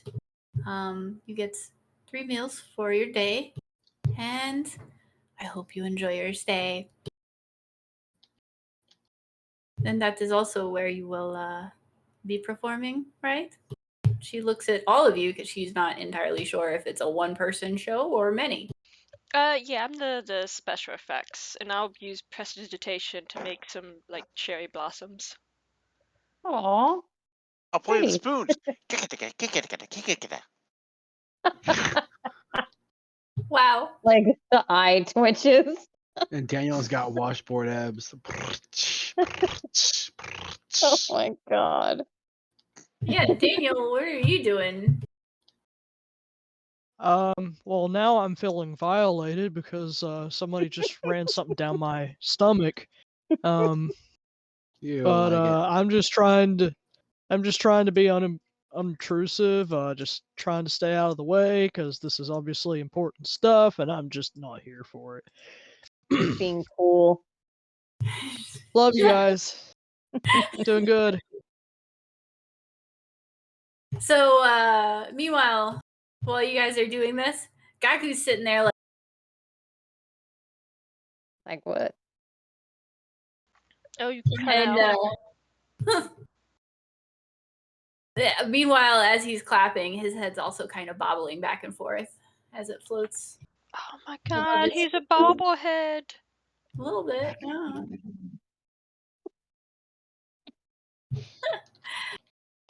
Yeah. Anyway. Oh my god. Let's go. Okay, eat, yeah, guys. yeah. Don't lose your head. Oh wow. Oh my goodness. Oh my god. As you walk by, you notice that Miko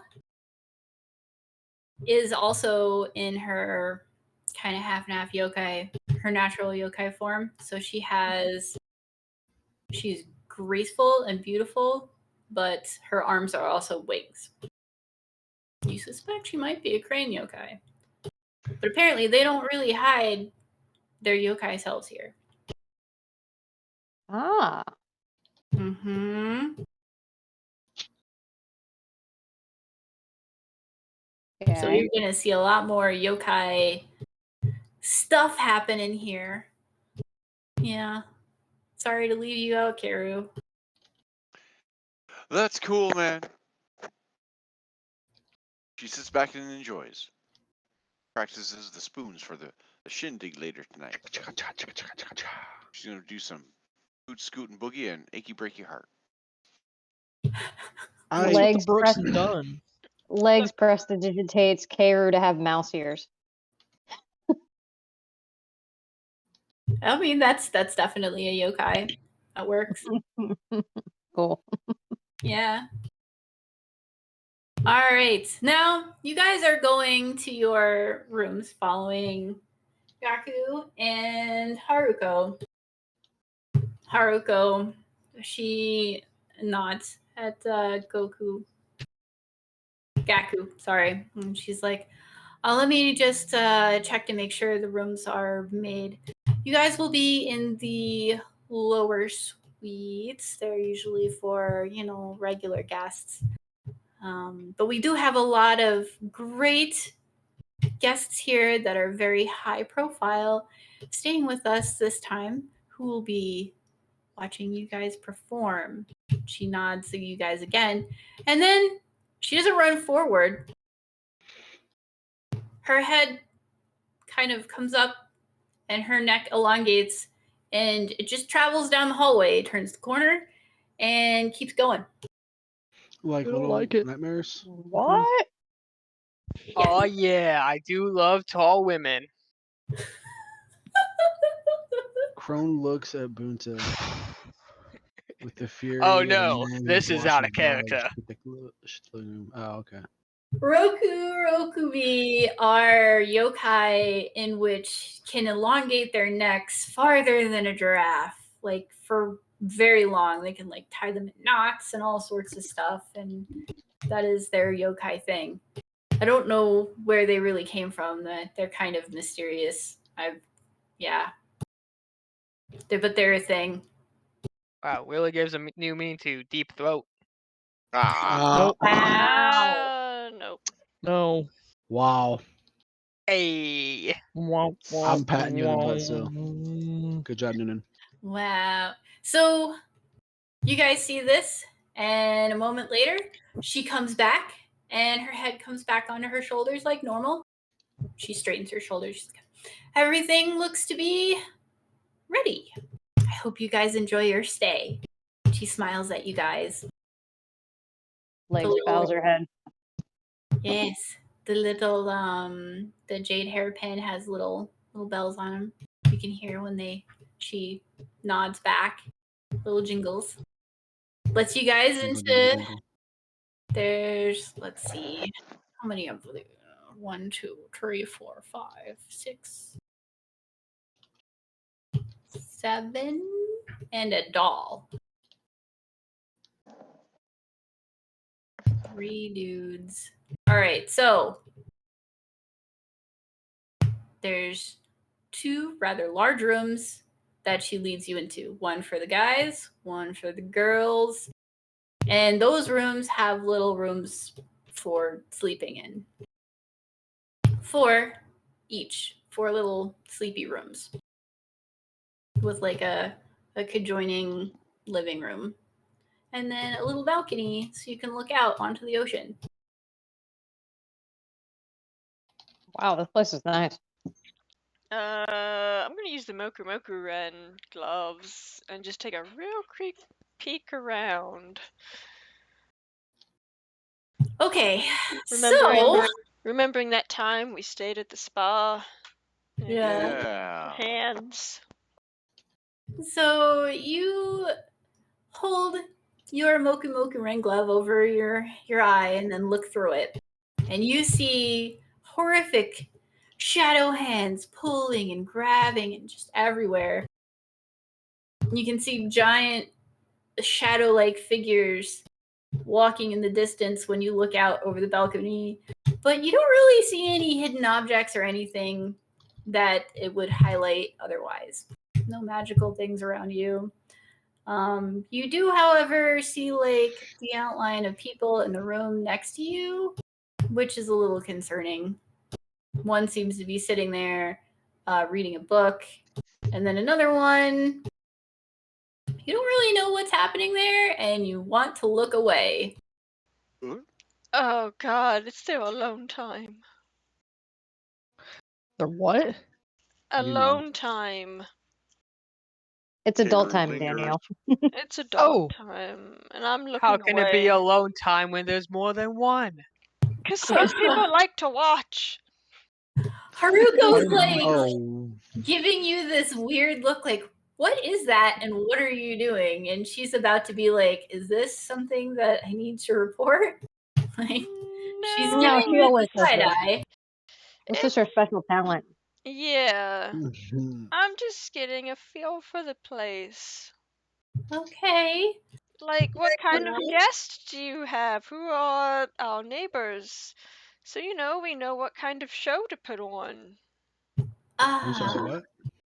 Well, I wouldn't really bother with your neighbors, let's say, but the guests that are going to be most definitely listening to the performance will be from the better suites up there. And she motions above you guys.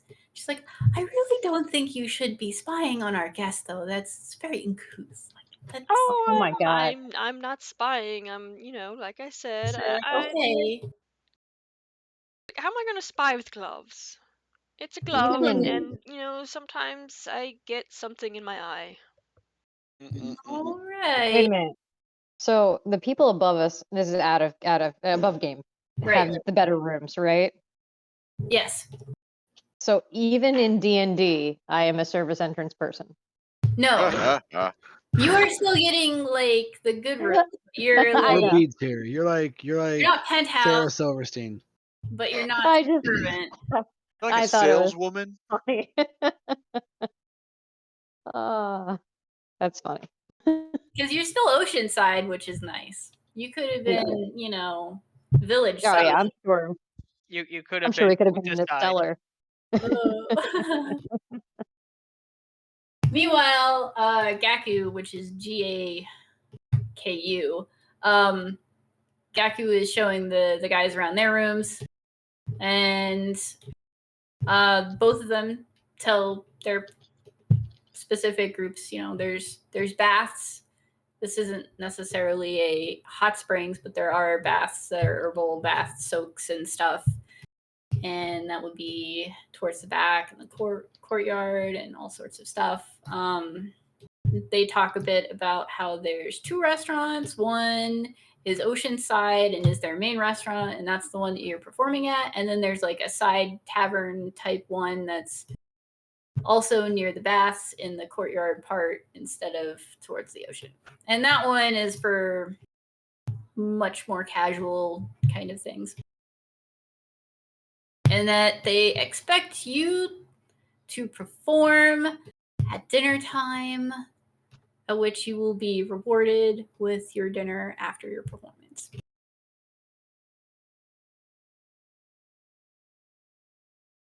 Sounds good. Okay. And with that, you now know more about the onsen.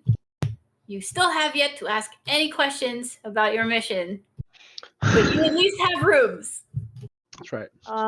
Yes. I would like to ask her if there's anything strange that's been going on in the inn and or village.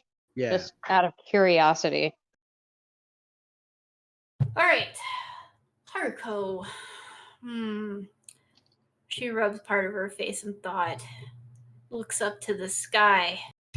She's really thinking, because she would like to help you. That's her job. She's like, well, we have a problem guest here, and we've heard that there was someone who was staying here, but I don't really know much about him, but apparently he disappeared. Oh, I think that's pretty much it. Everything's as normal. But beware of this problem guest. If she's at dinner, I will let you know.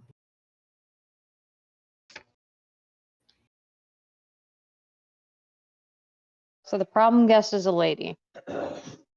Yes. Could you describe her to me, just so we can avoid her? Well, she has red hair and these pointy ears. I think she might be a kitsune. Which I guess is okay. It's just usually I get along with kitsune so well. And it just really bothers me that she's just so mean. And she stomps her foot when she says the word mean.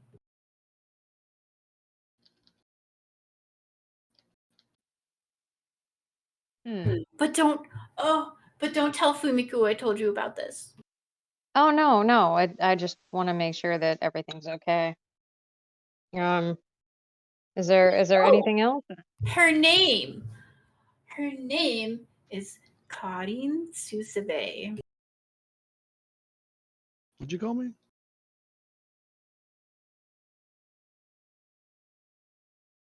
Can you put that in the chat so I can spell it right? Gracias.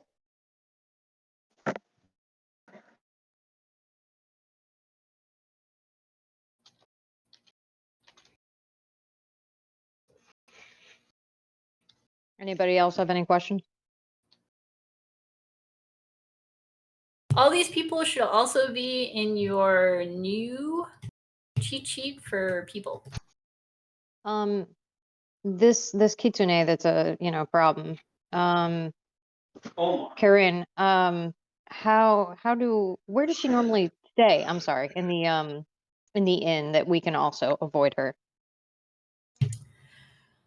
Haruku sighs and she points above you guys. She happens to be right there. Oh, okay. Well, we will make sure not to disturb her. Okay. So thank you. Just know, enjoy your stay. Thanks for coming to play. This is going to be great.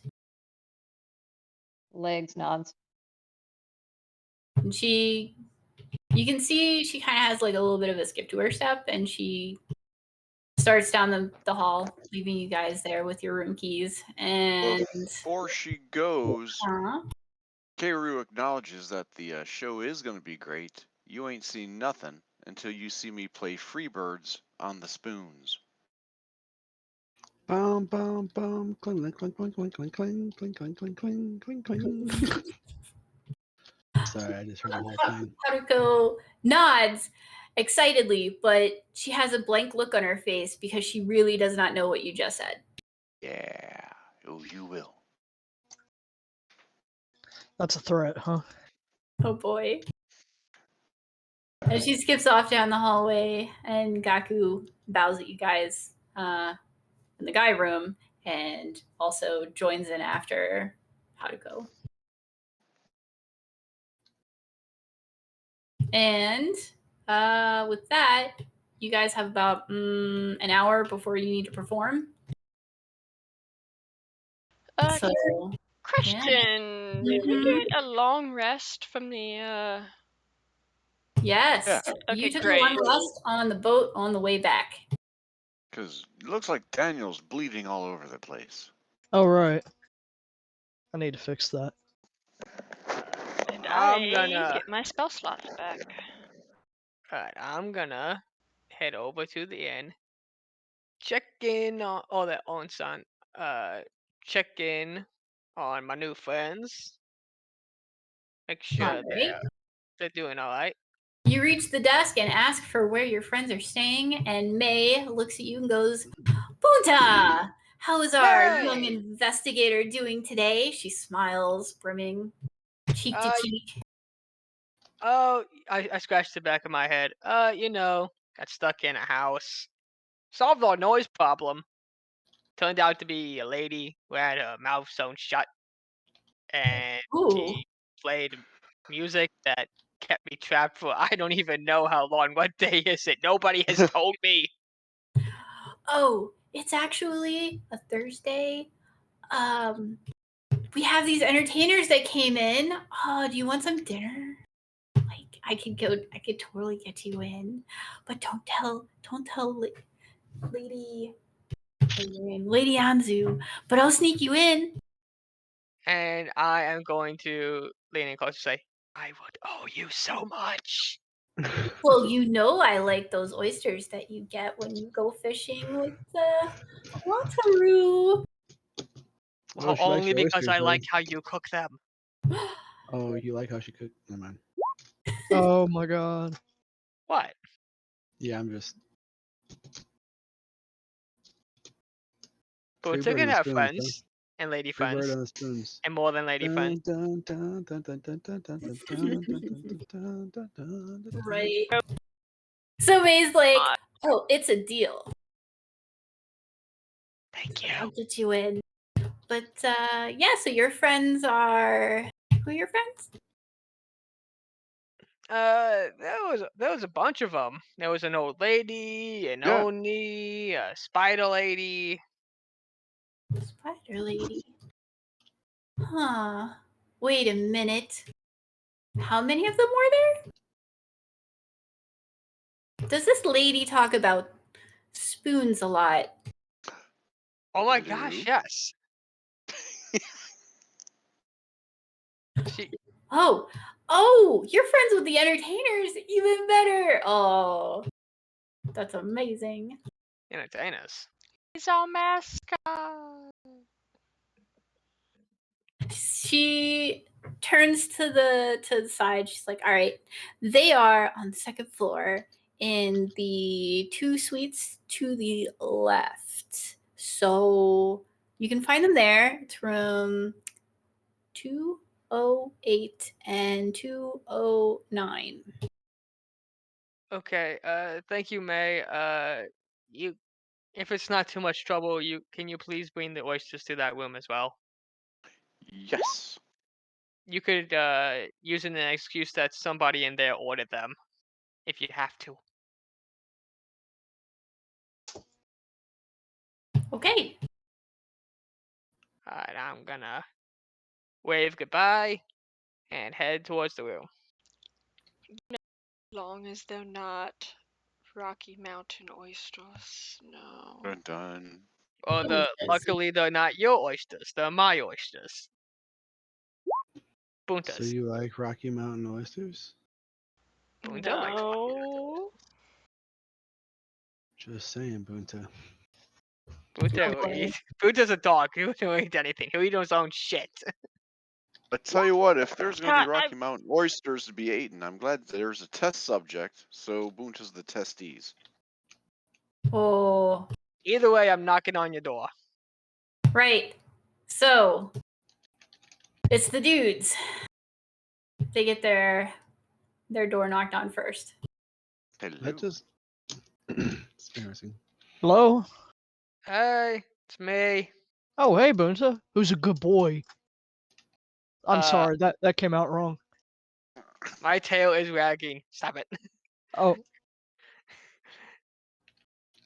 I'm sorry, talking to myself. So May was telling me you guys are entertainers?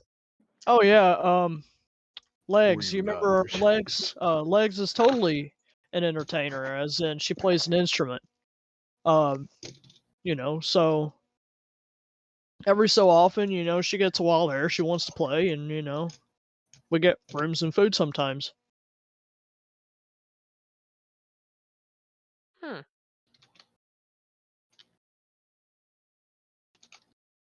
Well, as long as you guys know what you're doing, I mean, this is totally, you know, legal and on par. I mean, she really is a musician.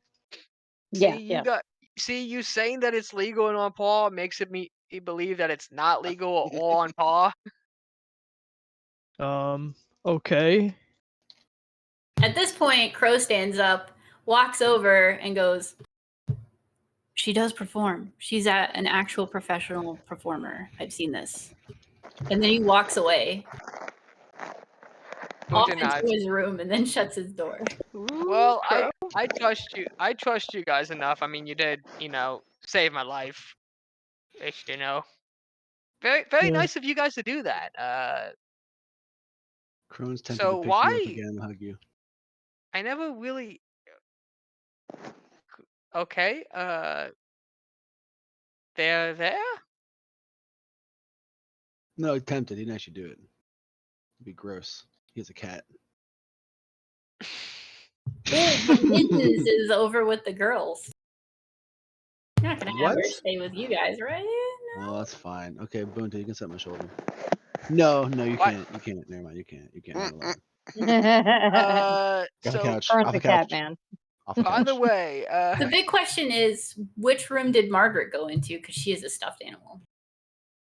I feel like she would accompany. Yeah. Oh, not in our room, because I will tear that up. No. There are certain animals dogs aren't allowed to have access to. Especially after all those oysters. We'll put you down.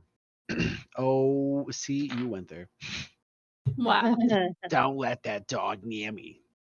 Daniel. Don't let him near me. He's eyeing me all dirty. So I'm assuming there you go. You're with Daniel.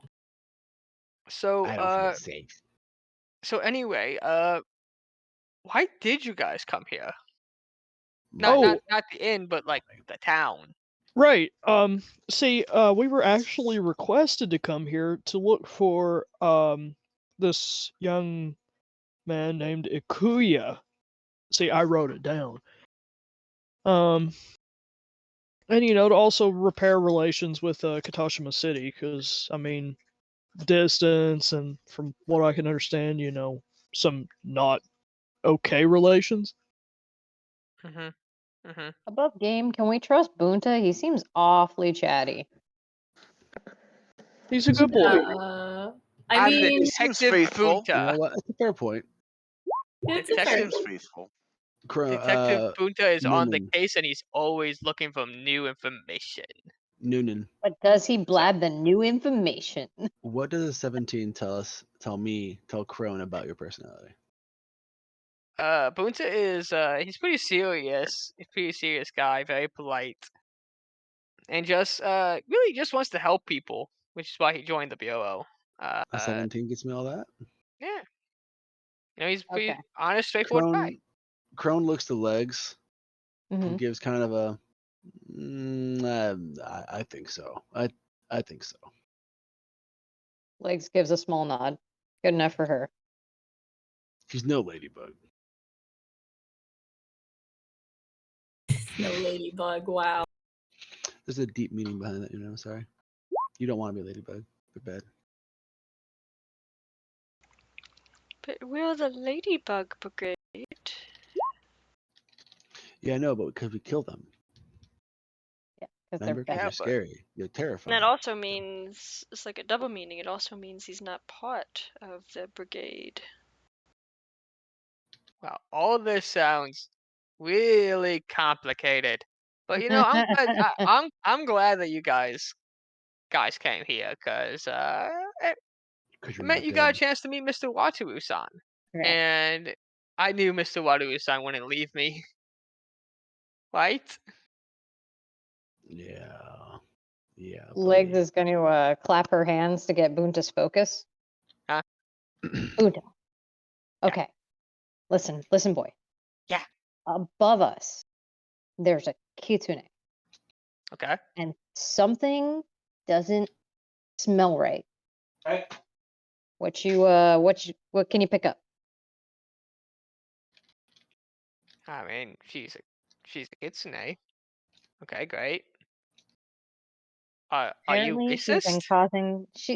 she's been causing trouble around the the inn, and I just thought maybe you could go up there and sniff around a little. Well, has anybody made a complaint? Has anybody gotten hurt? Yeah, the nice lady that showed us our rooms. She said she was causing problems and whatnot. She's causing problems for May? Yes. See, I told you, Boonta, it's serious. That is serious. Yeah. Sounds Well, pretty serious. I'll talk to May and get all the details.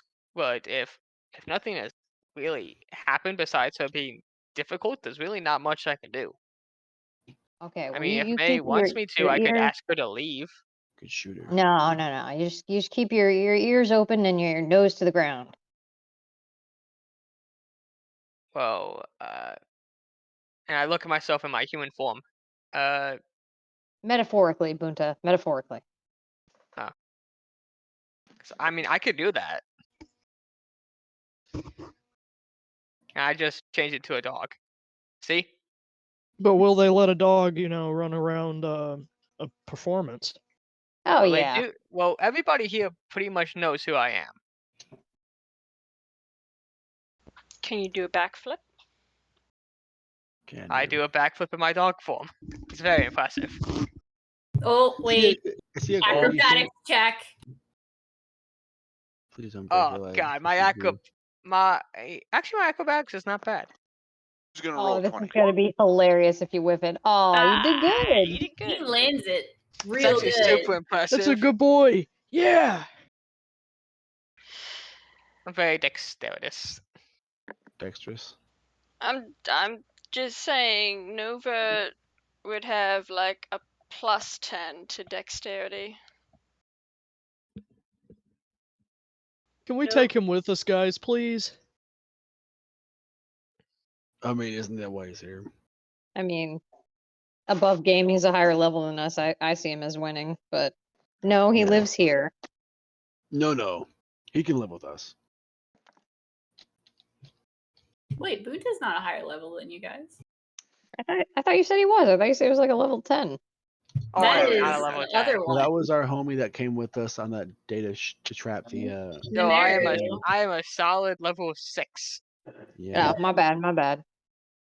And my health points definitely show that. Yeah, above Can't game, wait to miss and hit you on accident. the people I would die. I know. like your friends at the Omyoji Bureau in Kashima City were all around level 10. Okay. I'm just an apprentice. Yeah. I just missed. I heard, so bureau, and I just thought since you were in the bureau that level. Yeah, I messed that up. That's That's okay. all. Hiru walks forward and solidly says, I ain't cleaning up after him. Well, you won't have to. I'm good. He's trained. And I'm gonna go back into my human form. All right. Well, you all want to go get some food and let's get this show on the road? Yeah. I just work here, so yeah, I'm in. Starts clapping excitedly. All Wedge right. is gonna take a look at the back of Crow's head and clear her throat nervously because this will be the first time she's performed in front of him. Oh boy. So all of you end up going down to the restaurant where you're greeted by the staff and you are shown to the corner of the room where you're going to be performing. Get my oysters for May. Yep, and you get your oysters from May, and May helps you guys set up along with Gaku. Has a nice little chair. He's like, all right, so what's the plan? Motioning to all of you. Who all is going to be helping Legs with her performance? Crone volunteers. Oh, not me. Oh, you don't want to make snow fall on her? Okay, I can make snowfall on her, but I'm not doing anything musical, okay? No, nothing musical. I am here for special effects. All right. Okay, cool. No, Crone's down to risk it for the biscuit.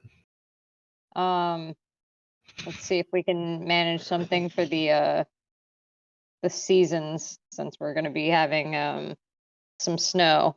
We could probably do some snow and some springtime.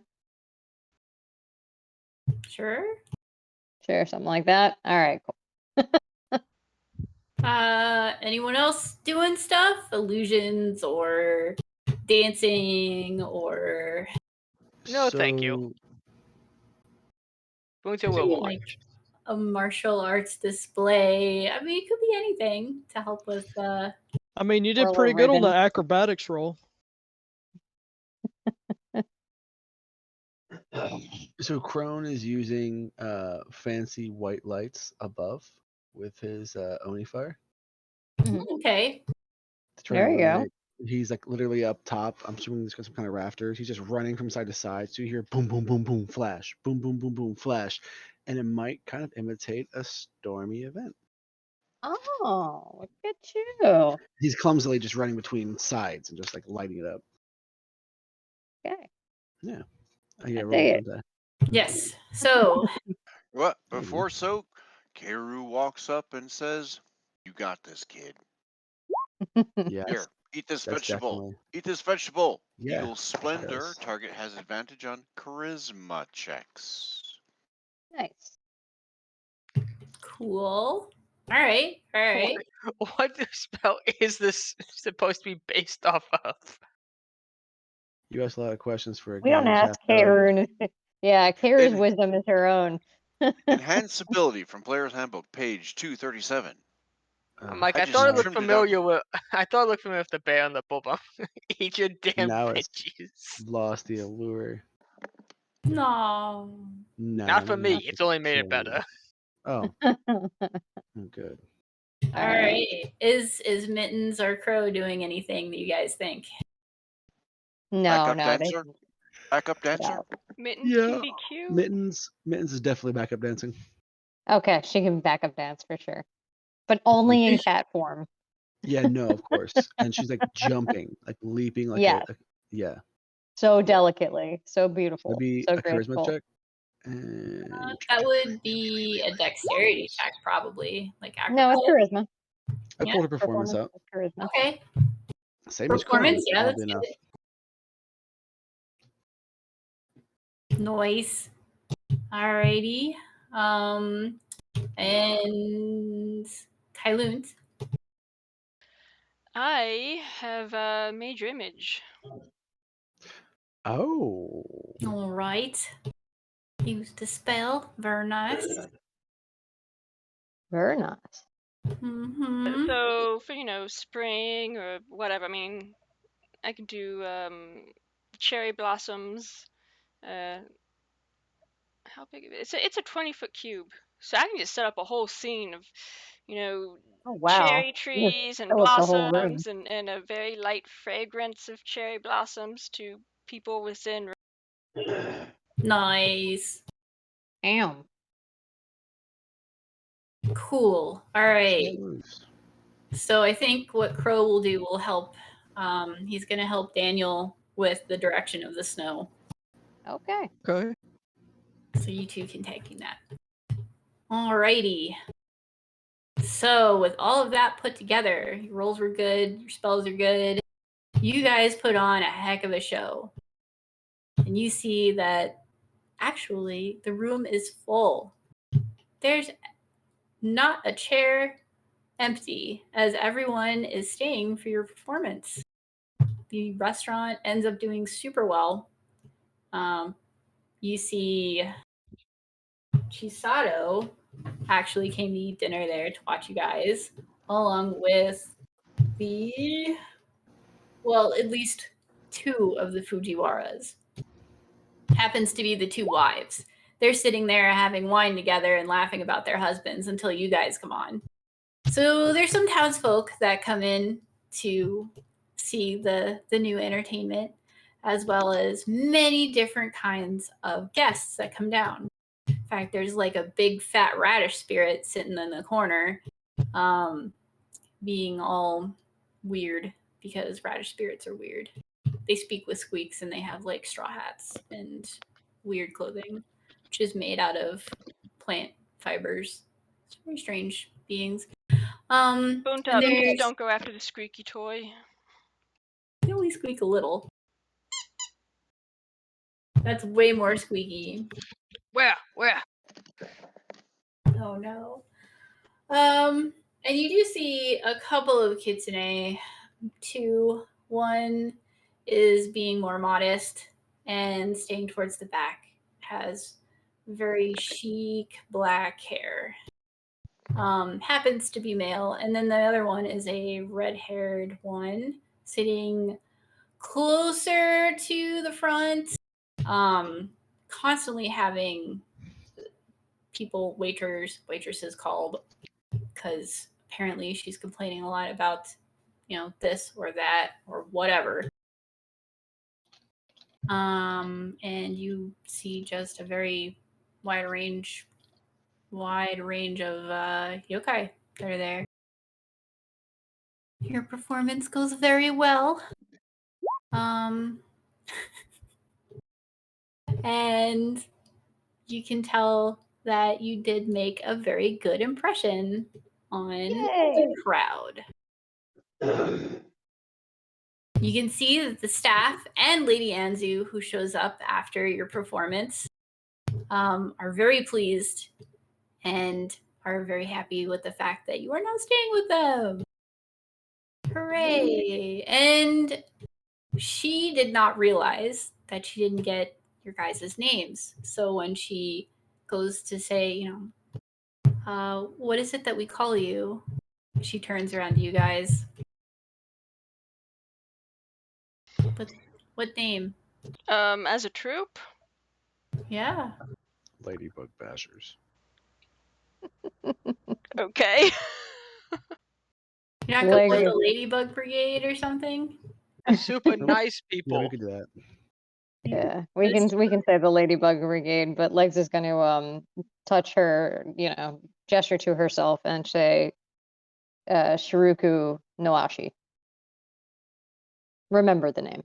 Lady Anzu nods at you and says, "Let us hear it for Shiruku no Ashi," and raises her arm to point to you. And the Ladybug Brigade. She points to everybody else as you guys can come forward and take a bow, which I assume you do, right? Yeah. Yeah, let's do that. All right. So, at some point during the performance, preferably when I'm not doing the illusion, maybe when Crone and Daniel are doing the wintry stuff, I'd like to take a look through the Moku Ren gloves again, just to see if I can see anyone who is casting a very strange shadow. When you look through the gloves, it doesn't seem to be any kind of weird stuff per se. You can see that there's some low-grade magics here and there, but you kind of have the idea that it's actually from your performance at the moment. Just in the general vicinity, though, where you can see it seems to be normal outlines of people. They all seem to be yokai, except for, of course, Karu. And yeah, so Karu's like the only human who's present there at the moment. That's pretty much what you discern from that. Other than, staring into the abyss. Yeah, eventually the abyss is going to look back. Right now, you just got creepy black hands reaching all over the place. Mm-hmm. Killing somebody. Damn it, Yami!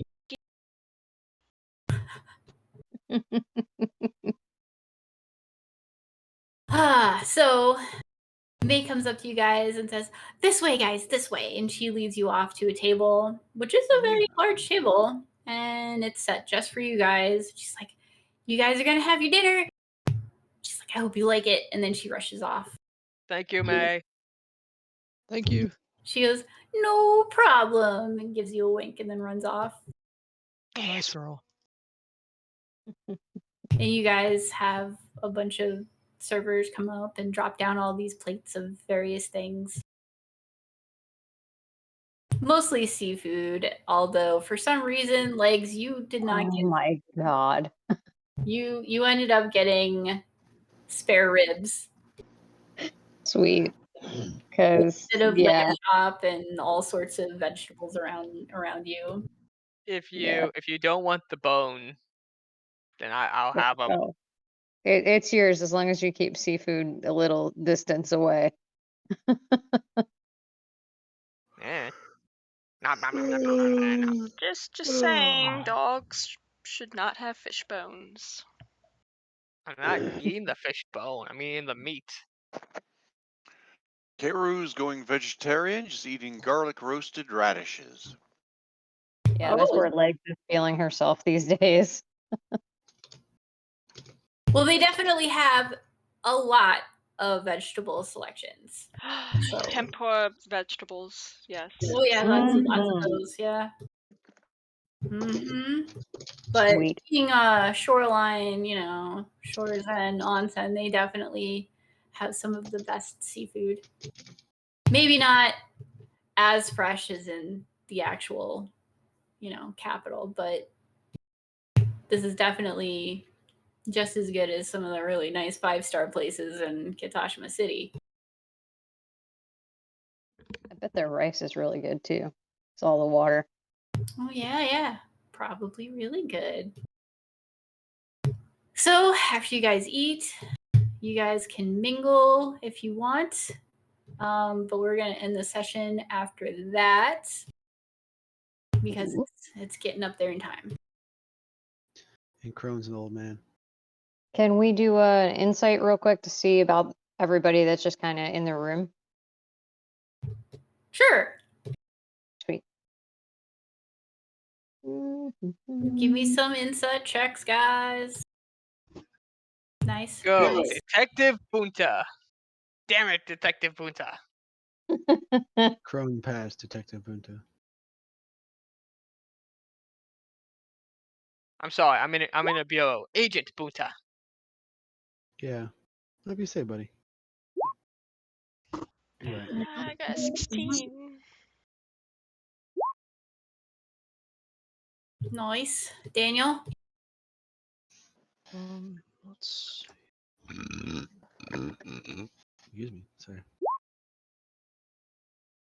Daniel, you are definitely distracted by something. Not sure what.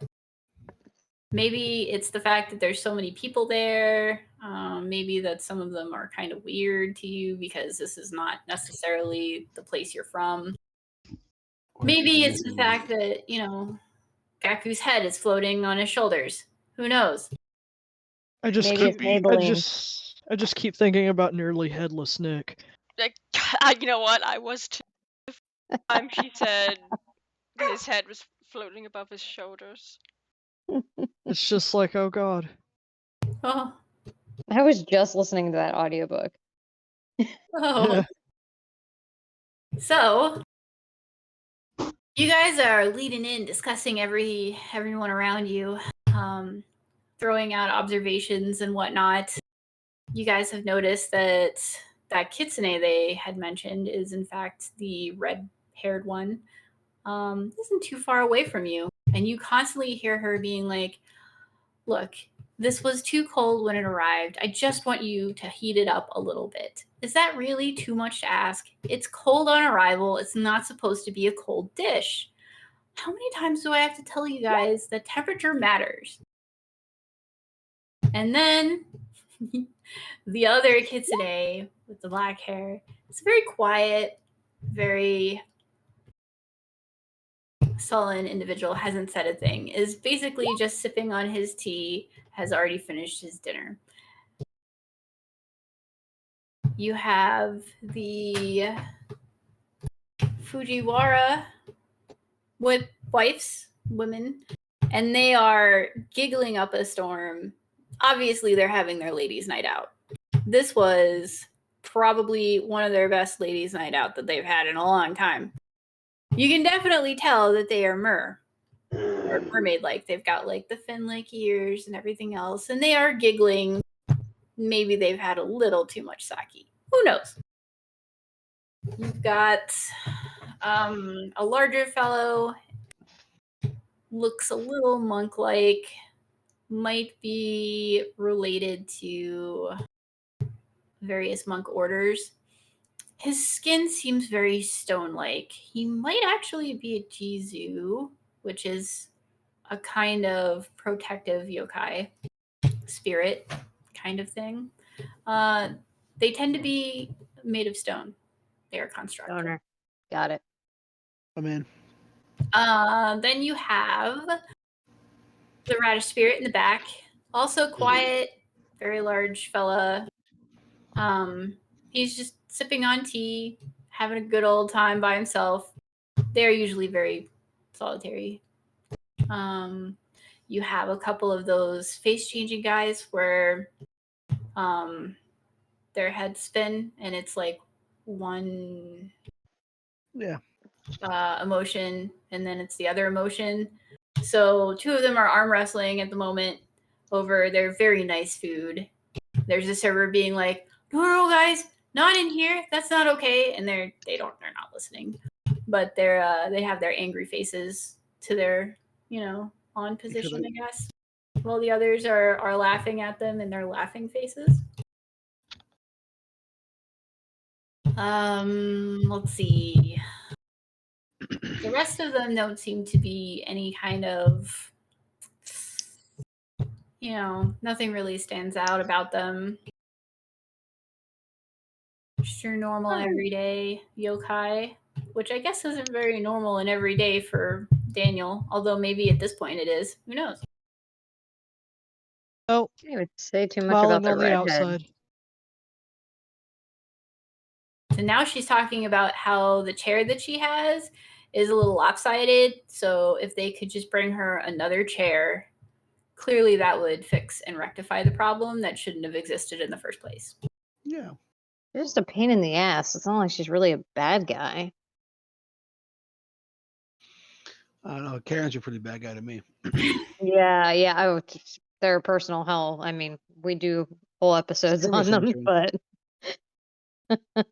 Yep. She's like, look, I paid good money for this. Money that you wouldn't be able to afford. And then, she's like getting a little uppity at this point. But I hate those people. If it wasn't 11 o'clock, I'd roll initiative, but Yeah. All right, guys. So that's pretty much everything that you get from dinner. And from there, next time we have a session, we'll pick it up. You'll be back in your room and you can figure out what to do from there. How about that? Good? Yep. Sounds good. Sounds good. Yep. Later, Gators. Sounds awesome. Thank Thank you. you. Have a good night. Thank you. In a while, crocodile. Fun. And I'll see you next Monday. Yes. All right. Later. Monday the 13th. Goodbye. Ooh, spooky. Yeah. That's my lucky day. Mondays? Ooh. That's crazy. I will have to turn up the spook then. The 13th. Make it extra spooky. Super spooky. I hope the yokai were weird and spectacular